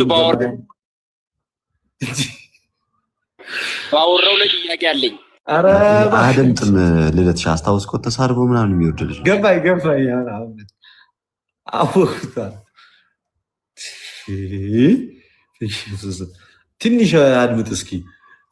መዳን በእምነት ብቻ የሚል ሀሳብ ላይ ነው እና እሱኛው ላይ ከተወያየ በኋላ ቀጣዩን ያንተ ስነ ምግባር ታይቶ የመወያየት መንፈስ አቅም ጉልበት ታይቶ ቤተክርስቲያን ላይ ቅድም የተነሳው ሀሳብ ላይ ይጠይቃል። ለአሁኑ ግን ቤቱ እንዳጠቃላይ ሲወያይ በነበረበት ርዕሰ ጉዳይ ላይ ታወራለህ ወይስ አታወራም? ሊያወራም መሰለኝ የመጣሁት ግን እዚህ ጋር ለተዋሸበት ጉዳይ ጥያቄ ስላለብኝ ነው። ተዋሽቷል ነው ጭራሽ ያልከው? አዎ። እሺ ምን ታደርግልኛለህ?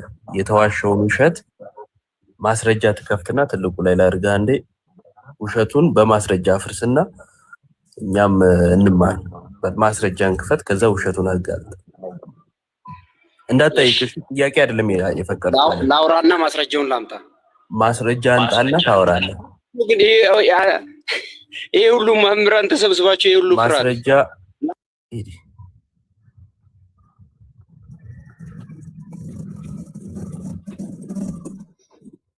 መቼም የማታድጉ ሰዎች እኔ የተሻለ ሰው እና የተሻለ ሀሳብ ላይ ማውራት የቻለ ሰው ይምጣ። ኢዮባ ማስረጃዎቹ እኮ አሉት፣ ግን ቆንጆ ስድቦች ናቸው ማስረጃዎች። ሁሌ ነው ደሳኛ ነገር ማስረጃዎች። ሌላ የለም።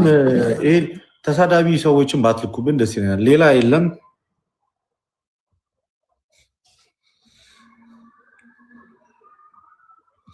መምህር ኤፍሬምን ግን ዝም አላቸው። ኧረ ትንሽ ያውሩ። ይቅርታ እኮ ርዕሰ ጉዳዩ ላይ ተመሳሳይ ነው።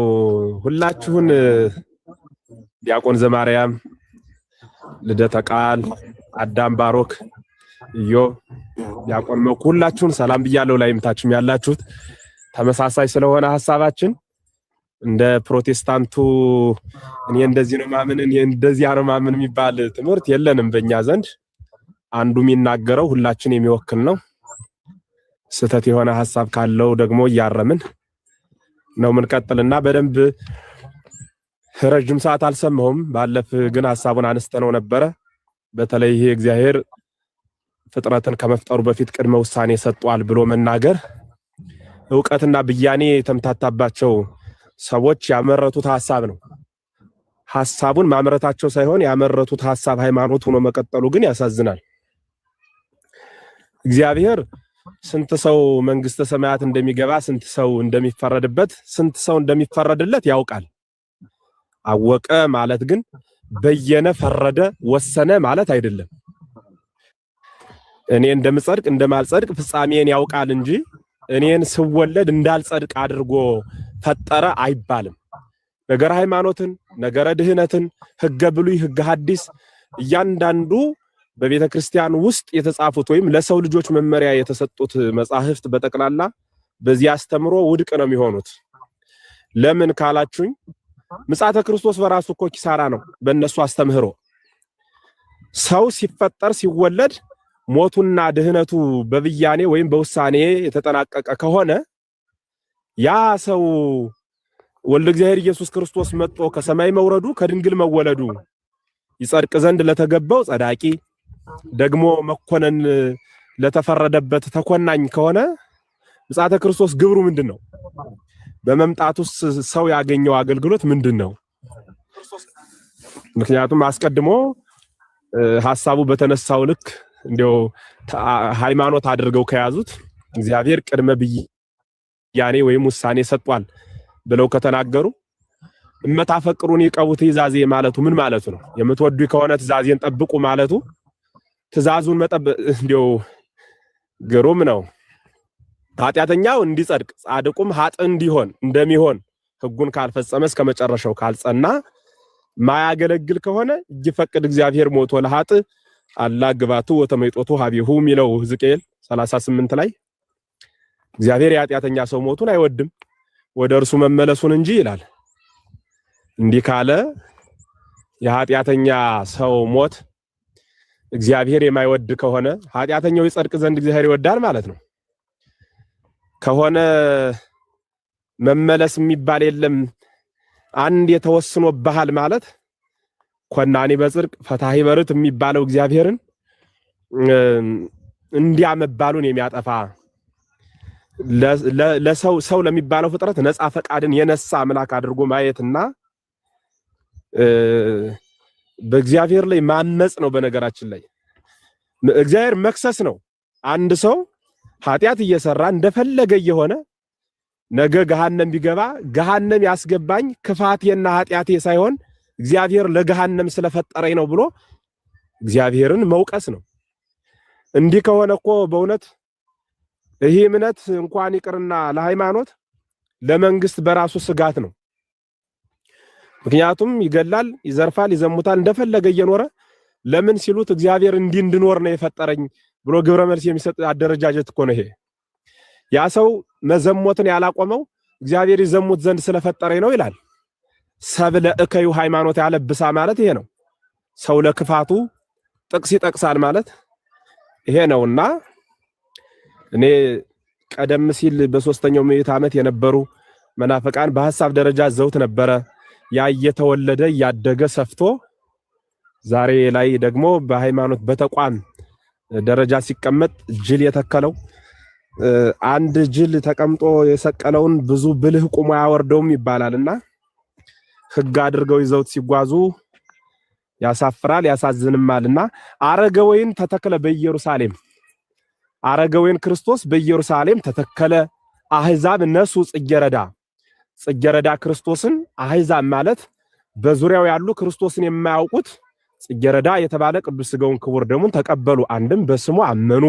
ወሶኩስ ተተርፈ በሃባ አይሁድ ሾሁ ግን በአይሁድ ዘንድ ቀረ የተባለላቸው እኮ በግብሩ ስላላመኑበት አምላክነቱን ስላልተቀበሉ አይደለምን? እንዲያ ከሆነ አምላክነቱን መቀበል በግብሩ ማመን ሰማያዊ ዋጋ የሚያሰጥ ነው ማለት ነው። ስለዚህ እኔ እንጃ ብቻ ባለቤቱ ይሁናቸው። እንዲያው እሱ ነው የሚሆነው። ከዚያ ውጭ ግን እስከዛሬ እንዲህ አይነት ጉባኤ አጥቼ ሳልናገረው የሰነበቱት አንድ ሐሳብ ስለነበረኝ ባለፈ አንድ ወንድማችን ትዝታው በሚዲያ ወጥቶ እኔ ሰው አይመጥነኝም ገሌ አይመጥነኝም ሲል ነበርና በእውነት ይሄ መጽሐፍትን ካነበበ ቤተክርስቲያን ላይ ከኖረ እንደው ኖርሁይ ብሎ ከሚያስብ ሰው የሚጠበቅ ንግግር ነው ወይ? እንኳን ይቅርና እሱን ከሚመስል ሰው ጋር ይቅርና ባለቤቱ ክርስቶስ ሰው በራሱ መጥኖት ነው እንደ የመጣ ከሰማይ የወረደው ከድንግል የተወለደው እኮ ሰውን ጓደኛ ያደረገው ትህትናው ነው። መጥቶ ከሰው ጋር የዋለው ያደረው በስጋ የተገለጸው ከባቴ አበሳ የሆነው ጌታ ለዚያ ነው አይደል? እንዴት እንዲህ ከሆነ እንደው ገሌ አይመጥነኝም ብሎ በአደባባይ ወጦ መናገር በምን መጽሐፍ የተገኘ ነው? ማለቴ ሰው ይንቀው ዘንድ የተነገረ ቃል አለ ወይ? ሐዋርያት ሂዱና አስተምሩ የተባሉት ሐዋርያ ነኝ ብሎ ካመነ ከናንተ የሚበልጠውን ሰው ብሎ ነው ጌታ የነገራቸው ነው? ለፍጥረት ሁሉ ነው ያላቸው? ለምንድነው ፍጥረት ከሆነ ሁሉ መጥቶ ለመወያየት የፈራው? በዚያ ልክ የሰውን ስም ለማጥፋትስ አይምሮ የሰለጠነው እንዴት ነው የሚለው በጣም ጥያቄ ሆኖብኝ ነውና እንደው ድምጽ የሚሰማችሁ አሁንም እኔም ደግሜ ጥሪ ያቀርባለሁ። እንደው ዲያቆናት ጋር አልወያይም ካለ የፈለገውን ርዕስ የሚፈልገውን ቀን የሚፈልገው ቤት ላይ እኔ ራሴ ደግሞ አወያየው ዘንድ ፈቃደኛ ነኝና ለመወያየት ግን ፈቃዱ ከሆነ አድርሱለት። ፕሮቴስታንት እምነት ተከታይ የሆናችሁ እዚህ ውስጥ ትኖራላችሁ ብዬ ተስፋ አደርጋለሁ። መምህር ነው የምፈልግ ብሏልና እስኪ እኔ ቤተክርስቲያኗ መምህር ነኝ እና ስለዚህ መወያይ ከመምህር ጋር ነው ሲል ሰምቻለሁ ቃል በቃል ካህን መምህርዬ እቺ ነገር ሪከርድ ተደረገ። ቆይ አንዴ ቆይ ከመናገሩ በፊት ሪከርድ የምታረጉ ሰዎች እንዲደርሰው ነው። ሪከርድ የምታረጉ ሰዎች እዚህ ውስጥ ያላችሁ ሪከርደሮች የመምህራችንን ሐሳብ ሪከርድ አድርጉት።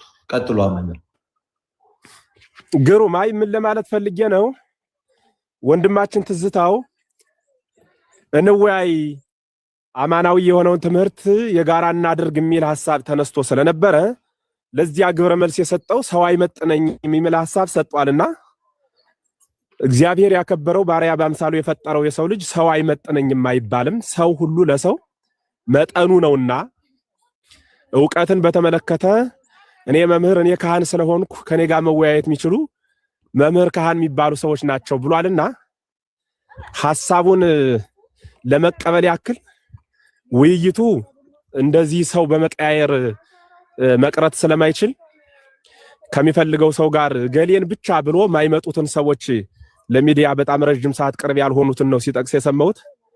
እኔ ግን ወያየው ዘንድ ፈቃደኛ ስለሆንኩ አድርሱልኝ በሚፈልገው ቤት በሚፈልገው ርዕስ እንድንወያይ ማለት ነው። ምክንያቱም ያው እሱ የፈለገው እኔ መምህር ነኝ ሲልም ስለሰማሁት የቤተ ክርስቲያኗን ትርጓሜ ሐዲሳት ወይ ብሉያት ወይ ሊቃውንት ወይ መነኮሳትን አንዱን አንስተን በደንብ እንወያያለን ማለት ነው።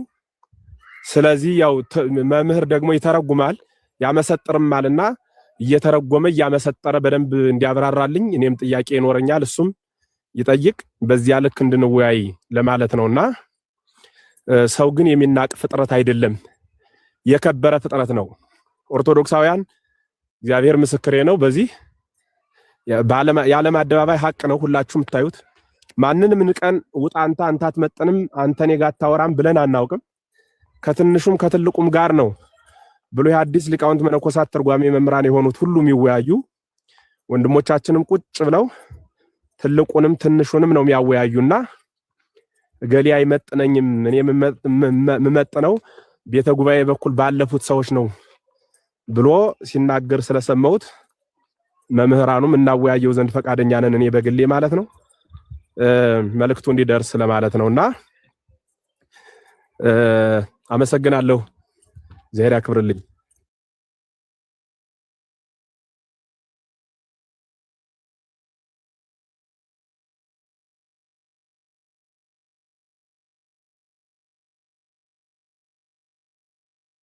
ሰላም እንዴት አላችሁ? ሁላችሁም የክርስቶስ ሰላምና ፍቅር ይብዛላችሁ። አንድ ጥያቄ አለኝ ከፈቀዳችሁልኝ። ልደት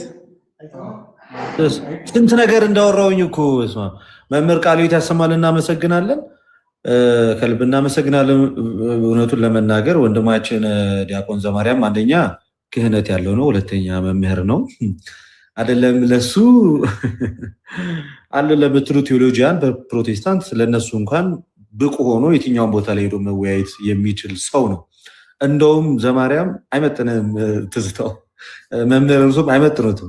እናንተ ናችሁ አትመጥኑኝ የሚያላር እንደውም እናንተ እሱ አይመጥናችሁ።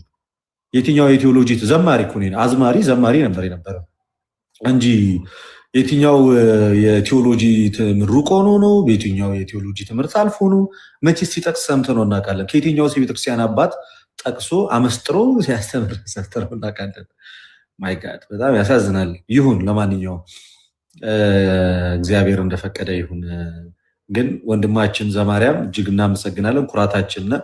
እኛ በጣም ተወያይተህ ልታመጣው ከምትችለው ውጤት በላይ ነው። አሁን እሱ ሲሰድብህ በዝምታ እጅግ ትህትና በተሞላበት መንገድ የሰጠው መልስ እኛ አስደስቶናል። በቃ የምንፈልገው ይሄን ነው። ኦርቶዶክሳዊነት መገለጫው ይሄ ነው። በጣም በርካታ ጴንጤዎች ደግሞ በሱ አፍረውበታል። ዝምባም እያለ ሲሳደብ ሰምተናል። በእርግጥ ከአንድ መንፈስ ቅዱስ ከራቀው ሰው የሚጠበቅ ስድቦችን ነው። ለአንተ እንደውም ብዙ ጸጋ በረከት የሚያስገኝ ነው። በመሰደብ አንተን በማብጠልጠሉ እንደዛ በመናገሩ ለአንተ ክብር ነው እና እኛ ኮርተንባል፣ ደስ ብሎናል። በተቃራኒው እንደውም አቅም ኖሮት አንተ ፊት መጥቶ መወያየት፣ አንተ ፊት አይደለም ማንኛውም ክርስቲያን ፊት መጥቶ መወያየት እንደማይችል ይህን ሁሉ ዝባዝንኬ ስድብና ምክንያት ማብዛቱ ለውይይት ብቁ ያልሆነ ማቹር ያላደረገ ሰው፣ ከስነ ምግባር የጎደለ ከእውቀት የጎደለ ሰው፣ በአንዴ ከብዙ ነገር የጎደለ መሆኑን በትክክል ዘማርያም ገና ውይይት ውስጥ ሳትገባ አሳይተናል። እግዚአብሔር ይርዳው። ጸሎት ነው እንጂ ይሄ ሰውዬ ውይይት የሚያስፈልገው አልመሰለኝም። መምህራን የእርሶን ደግሞ ቢሰማ ምን ይላል? ወንበር ዘርግተው የሚያስተምሩበት ቤተክርስቲያን ላይ የደብሩ አስተዳዳሪ እና ስብከተ ወንጌሉ የሀገር ውስጥ ከሀገር ውጭ ያሉት ተባብረው 1-5 ደብዳቤ ይጻፉሉ ምናምን ሊል ይችላል። ይሄ እኮ ምን መሰለህ መልስ ለማሳጣት ያክል ነው ሐሳቡን የተጠቀምንበት እንጂ ዲያቆን ዘማርያም ጋር መጥቶ ተወያይቶ ኦርቶዶክሳዊ ለሆነው ጥያቄው ሁሉ መልስ አጦ ይሄዳል ብለን አስበንም ገምተንም አይደለም። ይሄ ሁሉም ሰው እንደ ፈረስ ጆሮ እንደ ጦር ጉረሮ ተካክሎ የሚያውቀው ጉዳይ ነው። አንዳንዶቹ ደግሞ እዚህ መካከል ምን ሲሉ ሰማቸዋለሁ፣ ኮመንት እያየው ነበረ።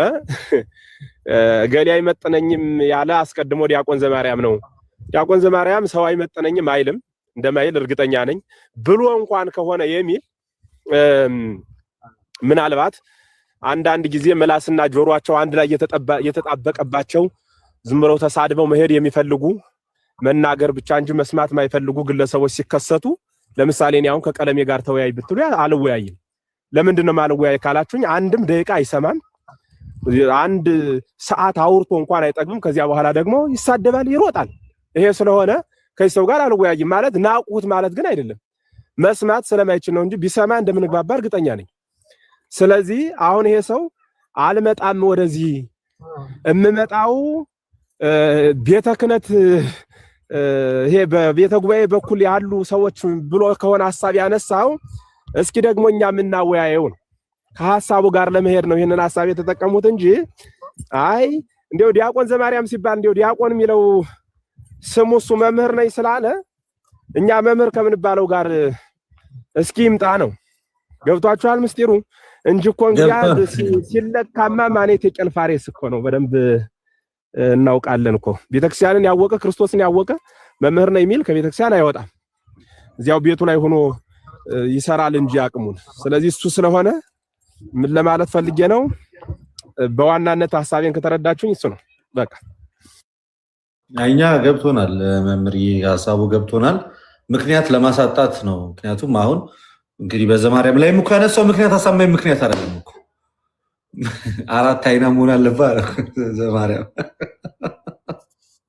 አይ እዚህ ጋር እኮ እውነት ነው። 4 አይና እኮ አይደለም እሱማ። 4 አይናነት ነው። ሁለተኛ ግን ኢቭን አሁን ለቃሌ ላለውት ራሱ ማለት እኔ ቃሌ ሲጀመር አይመጥነኝም አይደለም ያልኩት፣ ለውይይት አይመጥንም ነው እንጂ እኔ ቃሌ አይመጥነኝም አላለም። ሲጀመር ቃሌ ከዚህ በፊት ዲቤት አድርጓል፣ ከአኬ ጋር ዲቤት አድርጓል፣ ከታላቁ ጋር ያየናቸው አመላለሶቹ ምናምኖቹ መደናቆሩን ስለጠላሁት ከአንተ ጋርም ራሱ ነበርና መደናቆር ነበረ። ያንን ነውና አሁን እሱ ደግሞ ታውቃለህ አይኔን ግንባር ያርገው ነው የሚለው። አይተው ከሆነ ብዙ ጊዜ ያጠያየቀው እሱ ሲጠይቅ መልስ እንጂ ምናምን አይነት ሩድ ይሆንና አንተ ደግሞ በምጠይቅበት ያንተ ጥያቄ ሰዓት ላይ ደግሞ ሲመጣ ነው ቆይ ልመልስልህ እንጂ ተረጋጋ ብሎ ልክ አንተ ስላጣደፍከው እንጂ ረጋ ብሎ መልሱን እንደሚተነትን መስሎ የሚታይ ነገር እና ያቃረቡ የውይይቱ መንገድ ለኔ አይመቸኝም። የግሌ እኮ ነው አልኩ እንጂ ለኔ አይመጥነኝም አላልኩም። ሲጀመር ለኔ የማይመጥን ሰው የሚባል የለም። ሰው ሁሉ ሰው ነው። በቃ ለውይይት ግን በቃ ከኔ ባህሪ ጋር አብሮ አይሄድም። በቃ አይመጥንም። ከኔ ባህሪ ጋር አብሮ አይመጥንም። በቃ እንደዚህ አይነት ሰው አይደለም የሚሆነው። አዳምጦ መረጃ ሰምቶ በዛ መረጃ ላይ ዲቤት የሚያደርግ ሰው ምናምን ነው እንጂ በቃ በድርቅና ትወጣለህ። አሁን እውነት የቅርቡን እንኳን የታላቁን እንኳን ብንመለከተው እንዴት ሆኖ ነበር የወጣው? እንዴት ሆኖ እና ያንን ደግሞ ልክ አሸንፎ እንደወጣ አድርጎ አክት ሲያደርግ በጣም ያሳዝናል። እና ለማይረባ ነገር አይደለም እኛ ዲቤት የምናደርገው፣ ለሚጠቅም ነገር ነው ወይት ያለን። ሁለተኛ እኛ ያደረግነው እንዳለ ዲቤቶቹ ጥሪ ያደረግነው መቀበል ነው። በቃ ቀለሜ እንደ ልማዱ እኔ ፊት የሚቆም ሰው የለም ከቤተ ክህነት አለ መጣን የለም። እነሱም ታቦት ላይ እየተሳለቁ እየሳቁ ምናምን ተናገሩ። እሺ መረጃ አምጦ የለም። ስድብ ነው እኛ ያደረግነው እንጂ ዲቤት እኮ ሰለቸን። ስንት ጊዜ ያደረግን። እኔ ከኤፍሬም ባለ ጊዜ ጋር ስንት አደረኩኝ። እኔ ከሜሎስ ጋር ስንት ያደረኩኝ። ከሁለት ጊዜ በላይ አድርገናል እኮ ከሜሎስ ጋር። ከሶስት ጊዜ በላይ አድርጌያለሁ ከኤፍሬም ባለ ጊዜ ጋር። እና አንዳንድ ጊዜ ዲቤቶች ሲደረጉ ፍሬያማነታቸው ምንም ጥቅም ሳይለው ነው እኮ ሁሉም ሰዎች ወንድሞች ይተውት እንጂ ስለማይጠቅምን እንጂ ቢጠቅምማ እናደርጋለን። ግን እነሱ ግን አንስተውት ግን አየህ በእነሱ ሳይድ ግን አንስተው ሲመጣ ኢቭን እንኳን የምናነሳው እንኳን አይገባቸውም። በጣም የሚገርመው ነገር እሱ ነው።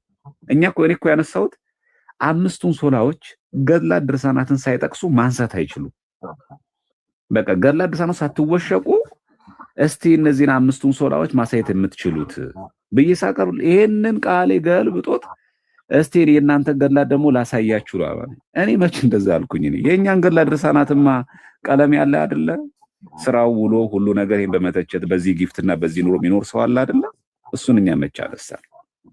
እኔው ግን በዚህ በትዝታው ጉዳይ ያን ሁሉ ሰዓት ላይ ቁጭ ብሎ መናገሩ ምናምን በዚህ ልክ ሊሰማን አይገባም። በቃ ማለት ያው ስድቦቹ ሊያስጠሉ ይችላሉ። አዎ እንደ ሰውኛ ምናምን ስናያቸው ያስጠላሉ። በአራዳ ቋንቋ ደግሞ ይደብራሉ። አዎ ልክ ነው። ነገር ግን ደግሞ እዚህ ሳር የመጣ ነው ልንመሰገን ነው እንዴ? ሊጨበጨብልን ነው እንዴ የመጣ ነው ማለት የማታወቅ አለበት። ስለዚህ የቤተ ክርስቲያናችን የመጨረሻው እኮ ነው ከነዋያ ቅድሳት የመጨረሻው የከበረው ዲያቆን እንኳን በእጁ የማይነካው ጽላት የሚያከብሩ ካህናት እንኳን ጾመው ጽላቱን ታቦቱን ይዞ የሚያወጡት ካህናት እንኳን ምግብ ሳይበሉ የሚሸከሙትን ያንን ጽላት ከተነካ በኋላ የኔ ስም የኔ ክብር የኔ ዝና ምናምን ሳይኮሎጂካሊ ምናምን የሚባል ነገር አይሰራም። ስለዚህ ልንሰደብ ይገባል፣ ልንጠፋ ይገባል። ስለዚህ እኛ ለሱ መልሳችን ምንድነው? እግዚአብሔር ጤና ይስጠው፣ እግዚአብሔር ወደ እውነተኛው መንገድ ይመልሰው። ከጠፋበት ይሄ ትልቅ የስነ ልቦና ውድቀት ላይ ያለውና በምህረቱ ነገ እመቤታችን አስተርእዮ ማርያም ናት በቃል ኪዳኗ ትመልስልን። የኛ ጸሎት ልመናችን ያ ነው። እኛ በጣም ነው የምንወደው፣ በጣም ነው እኛ የምናከብረው። እንደ ሰውነቱ ጥላቻ የለብንም። ምናልባት ለገንዘብ ብሎ ምናልባት ለዝና ብሎ ምናልባት እዛ የሚገኝ ክብር ብሎ ከሆነ የዚህ ምድር የዚህ ዓለም ክብርም ሆነ ገንዘብ ሁሉ ይጠፋል። ቤተክርስቲያን ግን ዘላለማዊት ናት። እቺ ቤተክርስቲያን ስንል ስለ ህንፃው ያወራን አይደለችም።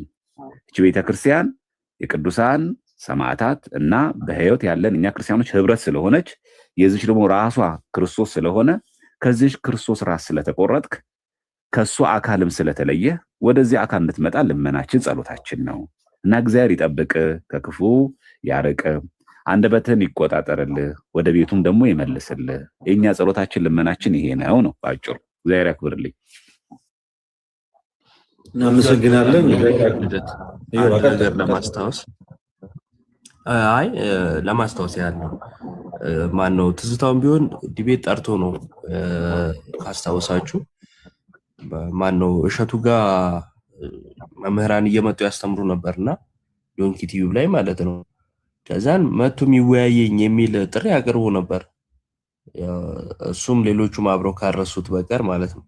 ስለዚህ ዘማርያም ያደረገው ለጠራው ጥሪ መቀበል ነው፣ ልክ እንደ ቀለሜ ማለት ነው። ፕላስ ደግሞ እሱ ለጠራው እሱ ተቀበለ። ከዛ ሌላ ሰው ጥሪ ሲያቀርብ ይሄኛውን ለመሸፋፈንና ያው ብዙ ስለ ግለሰቡ ማውራት ባያስፈልግም ብቻ ይሄ አለ መታወቅ መፈለግ ሹሞን መፈለግ ምናምንና በእያንዳንዱ እኔ የሚገጥመኝ የለም ስዕል ለመፍጠር ባልተጠሩበት ሁሉ አቤት የሚሉ ሰዎች አሉና አስፈላጊ ነው ብዬ አላስብም። እንደዚህ አይነት ሰው ጋር እንትን ማለት ብቻ ግን የጠሩትን ተቀብሎታል እንትናል ቀለሜንም ሆነ ትዝታውን ራሱ ስለጠሩ እነሱ ራሳቸው ስለጠሩ ተቀበላቸው። በኋላ ላይ ደግሞ ሸሹ ነው የተፈጠረው። እንደዛ ነው እና ሚዛናዊ መሆን የምትችሉ ሰዎች ስታስቡት ያንንም አብራችሁ አስቡት እና እዚህ በየኮሜንቱ ደግሞ አላስፈላጊ ቃል አትጠቀሙ፣ አትጻፉ። በዛን ያክል ከተናደዳችሁና በጣም የመወያየቱ እንትን ካላችሁ ራሳችሁ ግቡ። ያን አድርጉ። ውሸት የምትሉ ግቡና ለእሸቱ የመለሰበት ላይ ስሙት። አልሰማችሁም ማለት እኔ ዋሽቻለሁ ማለት አይደለም። ስለዚህ ግቡና ስሙት። ራሱ ጥሪ ያቀርቧል። ሚወያየኝ ካለ አቅም ያለው ካለ ይምጣ ብሏል። ሄደ ሸሸ ነው የሆነው እና እንዳትረሱ ለማለት ነው።